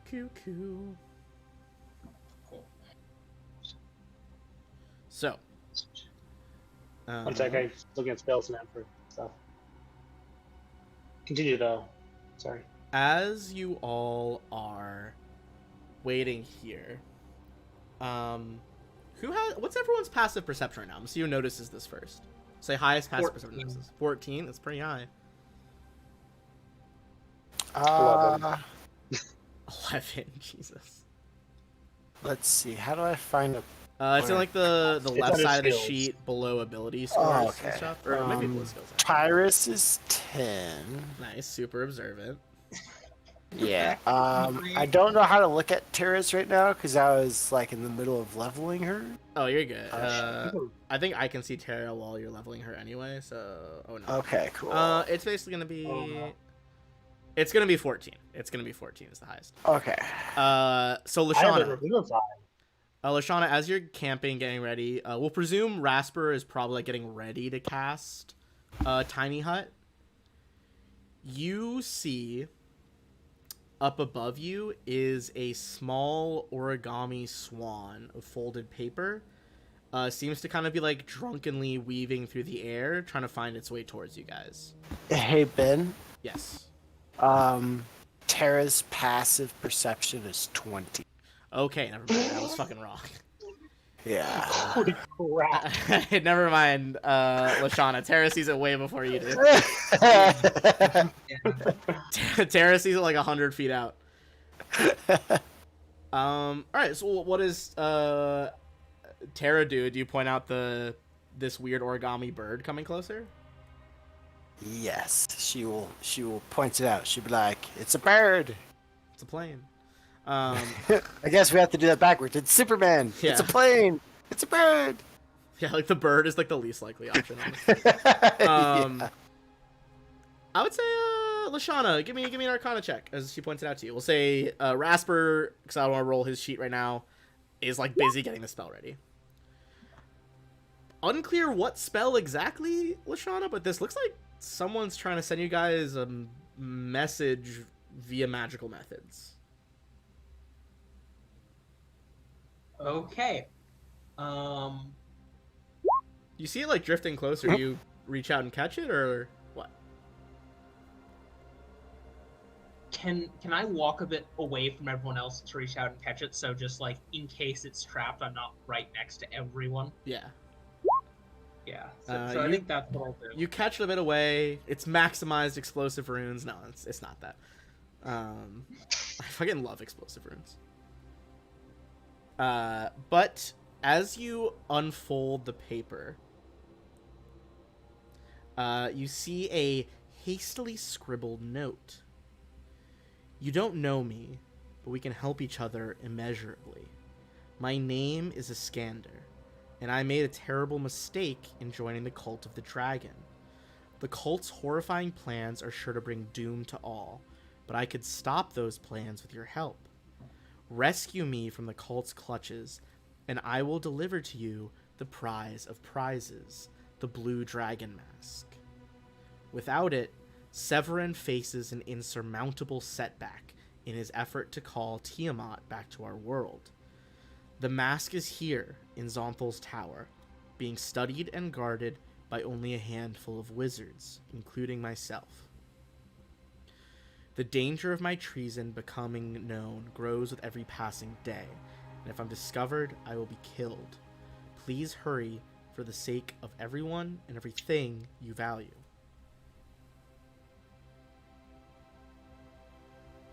Okay. Good to know. I will bring this message to everyone. Well, that's interesting, isn't it? Yeah. It seems that Severin is in charge. Your mic just got really quiet when you said that. It seems that Severin is in charge. I mean, which one's Severin again? Severin is which color? Red. Red. Red, okay. Gotcha. But Severin's not here, right? No, doesn't seem so. Here, I'm gonna give you guys a handout of the. This is the message. Awesome.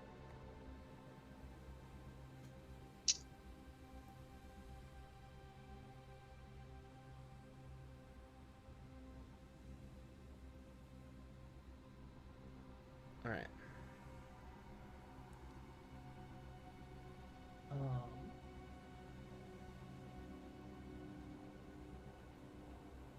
But that is, Lashana does have a good point. you guys have heard of... No, excuse me. You guys have heard of Severin before, but there was never a lot of evidence that it was for sure him leading this effort. But he seems pretty well specify that Severin faces setbacks. Yeah.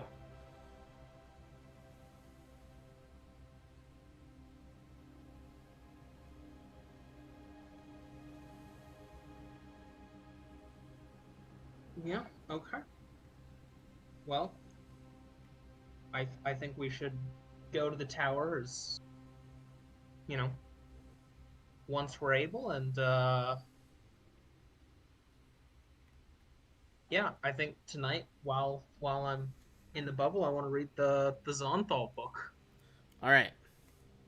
Let's go to Zonthal.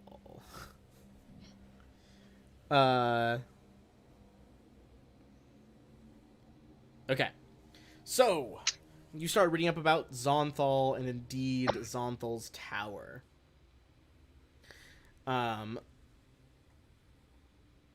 Zonthal, as described before, he was indeed an adventurer, a mage. Mage has come to mean something kind of different than what it used to. A mage used to just be a wizard who was not specialized in magic. Now it's just meant to be a very powerful wizard, and by the end of it, he was known as an archmage or an archmage, which are the most powerful of casters. Cool. By all accounts, he was extremely famous. He went to faraway lands, learned about all sorts of different schools of magic, like feather magic. Mainly his studies centered around conjuration and evocation. As you read the book, you see that he also is said to have spent a significant amount of time looking into time-altering magic.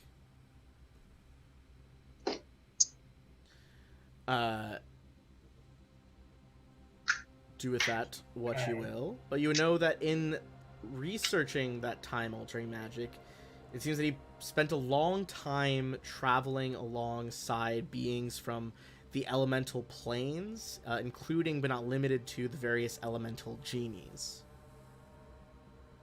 Lovely. Okay. As for his tower, first of all, the thing you'll see first when you approach the tower is there's also a village there. Pretty simply called Zonthal's village.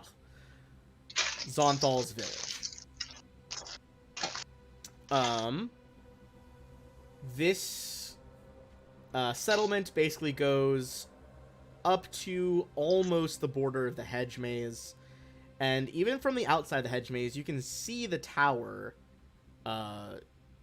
strikingly high above the hedges. They form almost like a circular barrier around the tower itself. Okay. I think that's pretty much all you would learn. Again, there's some stuff near the end of the book that's like, we don't know if he's alive. Did he really kick out his apprentices 100 years ago? Is that bullshit? Historians kind of differ on that fact. Sure. I assume there's, a lengthy commentary on sources and such. Yeah, it's all in, everything that can be is in APA format. Yeah. Because everyone come at me, APA is the best one. Fucking come at me. APA is fine. APA is the fucking bomb. I will hear no APA slander. Although, look, we can all agree that MLA fucking sucks, right? That's Yes. that's the worst one. Yeah. Yes, for sure. Mm-hmm. I can't believe that's what we were. All three of us were in the same school. We all were taught MLA as that was like the be all end all, and I don't think I used it again after I left. Nope. What amazes was- me though is I worked when I was at college as a writing tutor. Uh-huh. MLA is somehow the citation format people mess up the most, Ugh. and I don't understand how you can mess up MLA. I don't know. Go figure. All right, enough about citation methods. Actually, I will say, before going to school you guys went to, I went to a different school, and that also taught MLA only. Bizarre. So I don't know. but- Easy I know, right? I feel like that was a DC thing because I talked to other people at college, and none of them fucking learned MLA in high school. So I don't know what the Well, fuck for me we in were middle doing, school- but Yeah, I learned it in middle school. Yeah. okay. I guess we probably started in middle school. I don't remember when I learned it. Anyway, That was so long ago. that's fair. Fair enough. Okay. So presumably you guys get your rest, you get your level up. I assume that you're gonna fill in everyone about what you read in your A Brief History of Zonthal book. For sure, for sure. Okay. Cool. Is there anything you guys are doing to like prepare as you head toward the village? Or even are you gonna head to the village? You could come around the opposite side. It would take you a bit longer during the day. I just really want to cast. Yeah, lay it on. Not fair, which I just want to pray with one how long each of these lasts. That's too short. Once the long term lasts. If I'm doing this right. Yeah. Oh wow, it's not all as long as those. Never mind. Ignore me. Okay. Tyrus, Willow, what do you guys think? Should we go to the Actually, village first, or are we hold on, trying let's to do it. avoid the Hold on. village? No, never mind. I have my horse. Okay. You got Yeah, so I'll use both of them the horse. I'm up for either or. I'll back Darvel's. I don't. Darval's earned I mean- his Tyrus's respect for bringing him back to life. I'm fine. Darval may have earned Tyrus' respect, yet not Darval has not earned his own It respect. sounds for like that. everyone's fine either way. Darval, where do you direct the party? Yeah, Darvel. Let's check out the village first, see if we can gather information. Okay. You guys make your way to Oh, go actually, ahead. Ben, yes. I would like to at the beginning of the day, spend 4 sorcery points to Oh shit, okay. to set up my Bastion of Law. Ooh, that sounds promising. Because that lasts until my next long rest, or until it's all used up. Okay.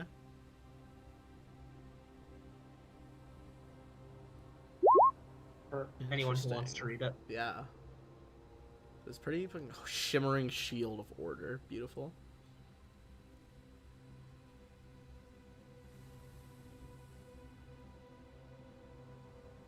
Okay. You're doing it yourself, right? Yes. Yes. Okay. So you guys begin to make your way towards the village. Spreading out along the edge of the forest, or the edge of the mountains, you guys step into a forested valley. You can see a village down below you, as well as a long stretch of hedge maze. As you walk into town,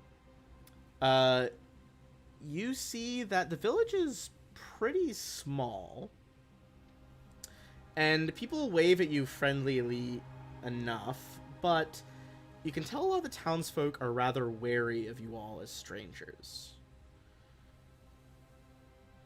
What do you guys do? Are you trying to talk to some of these people? Are you trying to head past them to the maze? What's the play?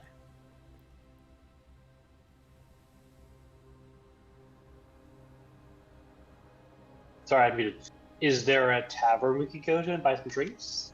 There is not a tavern for once. Well, that sucks. It is a very small village. What is there in the Basically a small farming community. I mean, some of them probably like make ale and things like that, but there's no official bar or anything.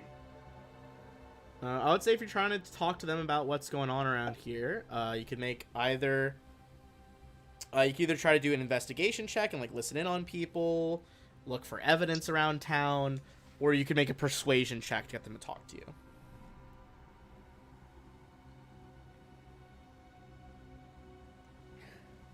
One sec. Loading button. Nope. Almost there. I'm gonna try persuasion thing. Go for it. Yes. So I'm +7 now. My persuasion went up. And it's sort of not great. 15. Alright. You talk to some of the locals.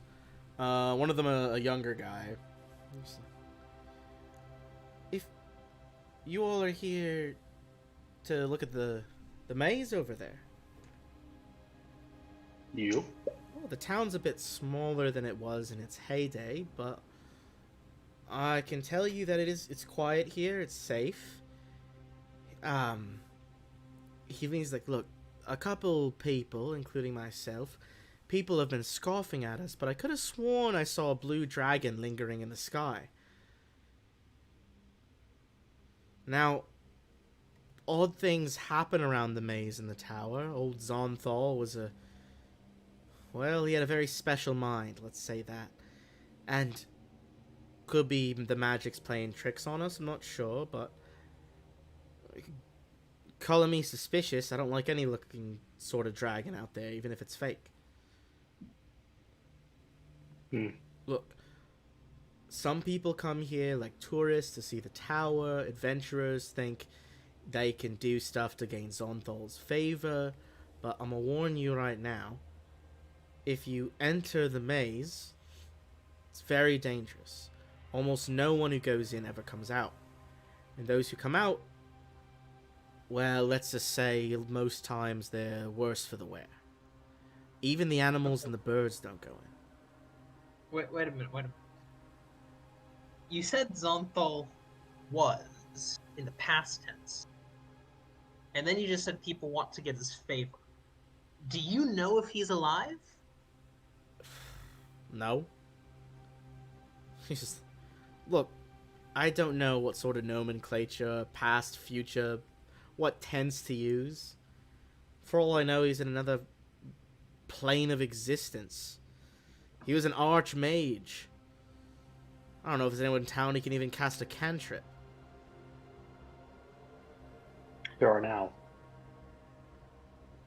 He's like, oh, Well, very good. thank you for your advice. I have a quick question, actually, myself. You said anyone who goes in there doesn't come out alive, right? A few Or does it do, come back? but they're a bit worse for the wear, is what I was saying. Who's the toughest guy you sent in there? You said no one here can even cast a cantrip, so... Well, we don't really send anyone in there. The locals know better than that. But sometimes adventurers like you lot will come. They'll try their luck. Maybe a lad in the village does it as a drunken dare or to impress some lady. Gotcha. It happens, but we advise people don't seek it out. Well, thank you for your insight. You're welcome. I'm guessing it's not going to stop you from going toward the maze? Birds No. fly above the maze without problem. Well, birds will fly over it, but I don't know that I've seen any really skimming the surface. Mostly they fly pretty out of their way to avoid it. Huh. Yeah. He's like, look, if you want to see the tower and just say that you saw it, you can see it over there. It's higher than the walls. It's not the same. Such a brilliant piece of, history. It's the type of thing you have to experience up close for yourself.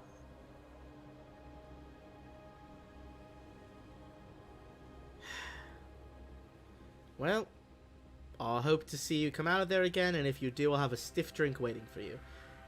And if you don't come out, it's been a pleasure. Likewise. Been a pleasure. Kind of nods at you guys and heads off. He's got a hoe slung over his shoulder. Do you guys head toward the maze? Yeah. I think, well, I think so, but does anyone else want to have anything else we want to do? Unless we have some sort of way to burrow under the maze, I think heading to the maze is our best bet. I don't think you do. All right. You guys start heading toward the hedge maze. As you do, as you approach, preparing to enter this enormous maze, you notice movement high atop the tower. Now, Zonthal's tower is a rather immense structure. It's got kind of like a pyramidal base with the top cut off, so it's just a flat top, and then a largely just square tower rising up high. There are some crenellations at the top as well, like battlements.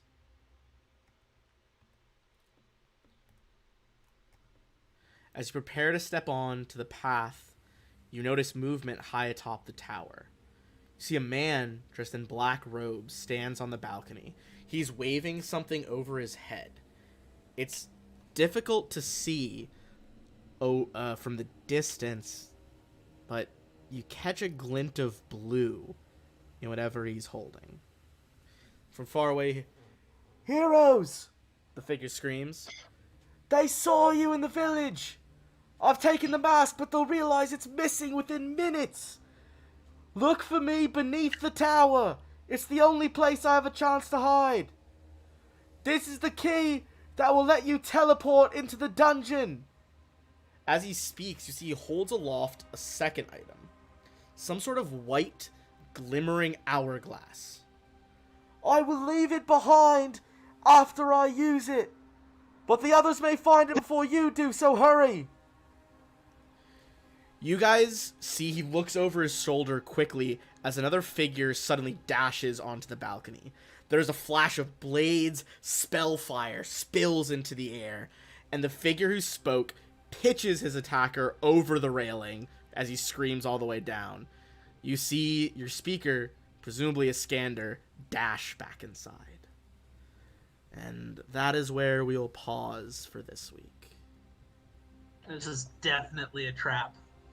Oh yeah, no questions asked. Or No, it's is not it? at this point. Certainly a trap. I don't see how it could be a trap at this point. Yeah. All right. They even killed one of their own guys. That's I will definitely say, trap behavior. once we beat them, before we actually kill them, we should give them some, tips on how to do a trap properly, in case they are brought back to life someday. Sure. Yeah, in case anyone's out here casting True Resurrection on these cultists. All right. We'll come back to it next week. Zonthal is such a powerful wizard, maybe he can cast Wish on them. Maybe he's already cast Wish. True. What if this is his wish? Alright. We'll end the stream now, and we'll keep playing next week. Thanks for watching. Sounds good.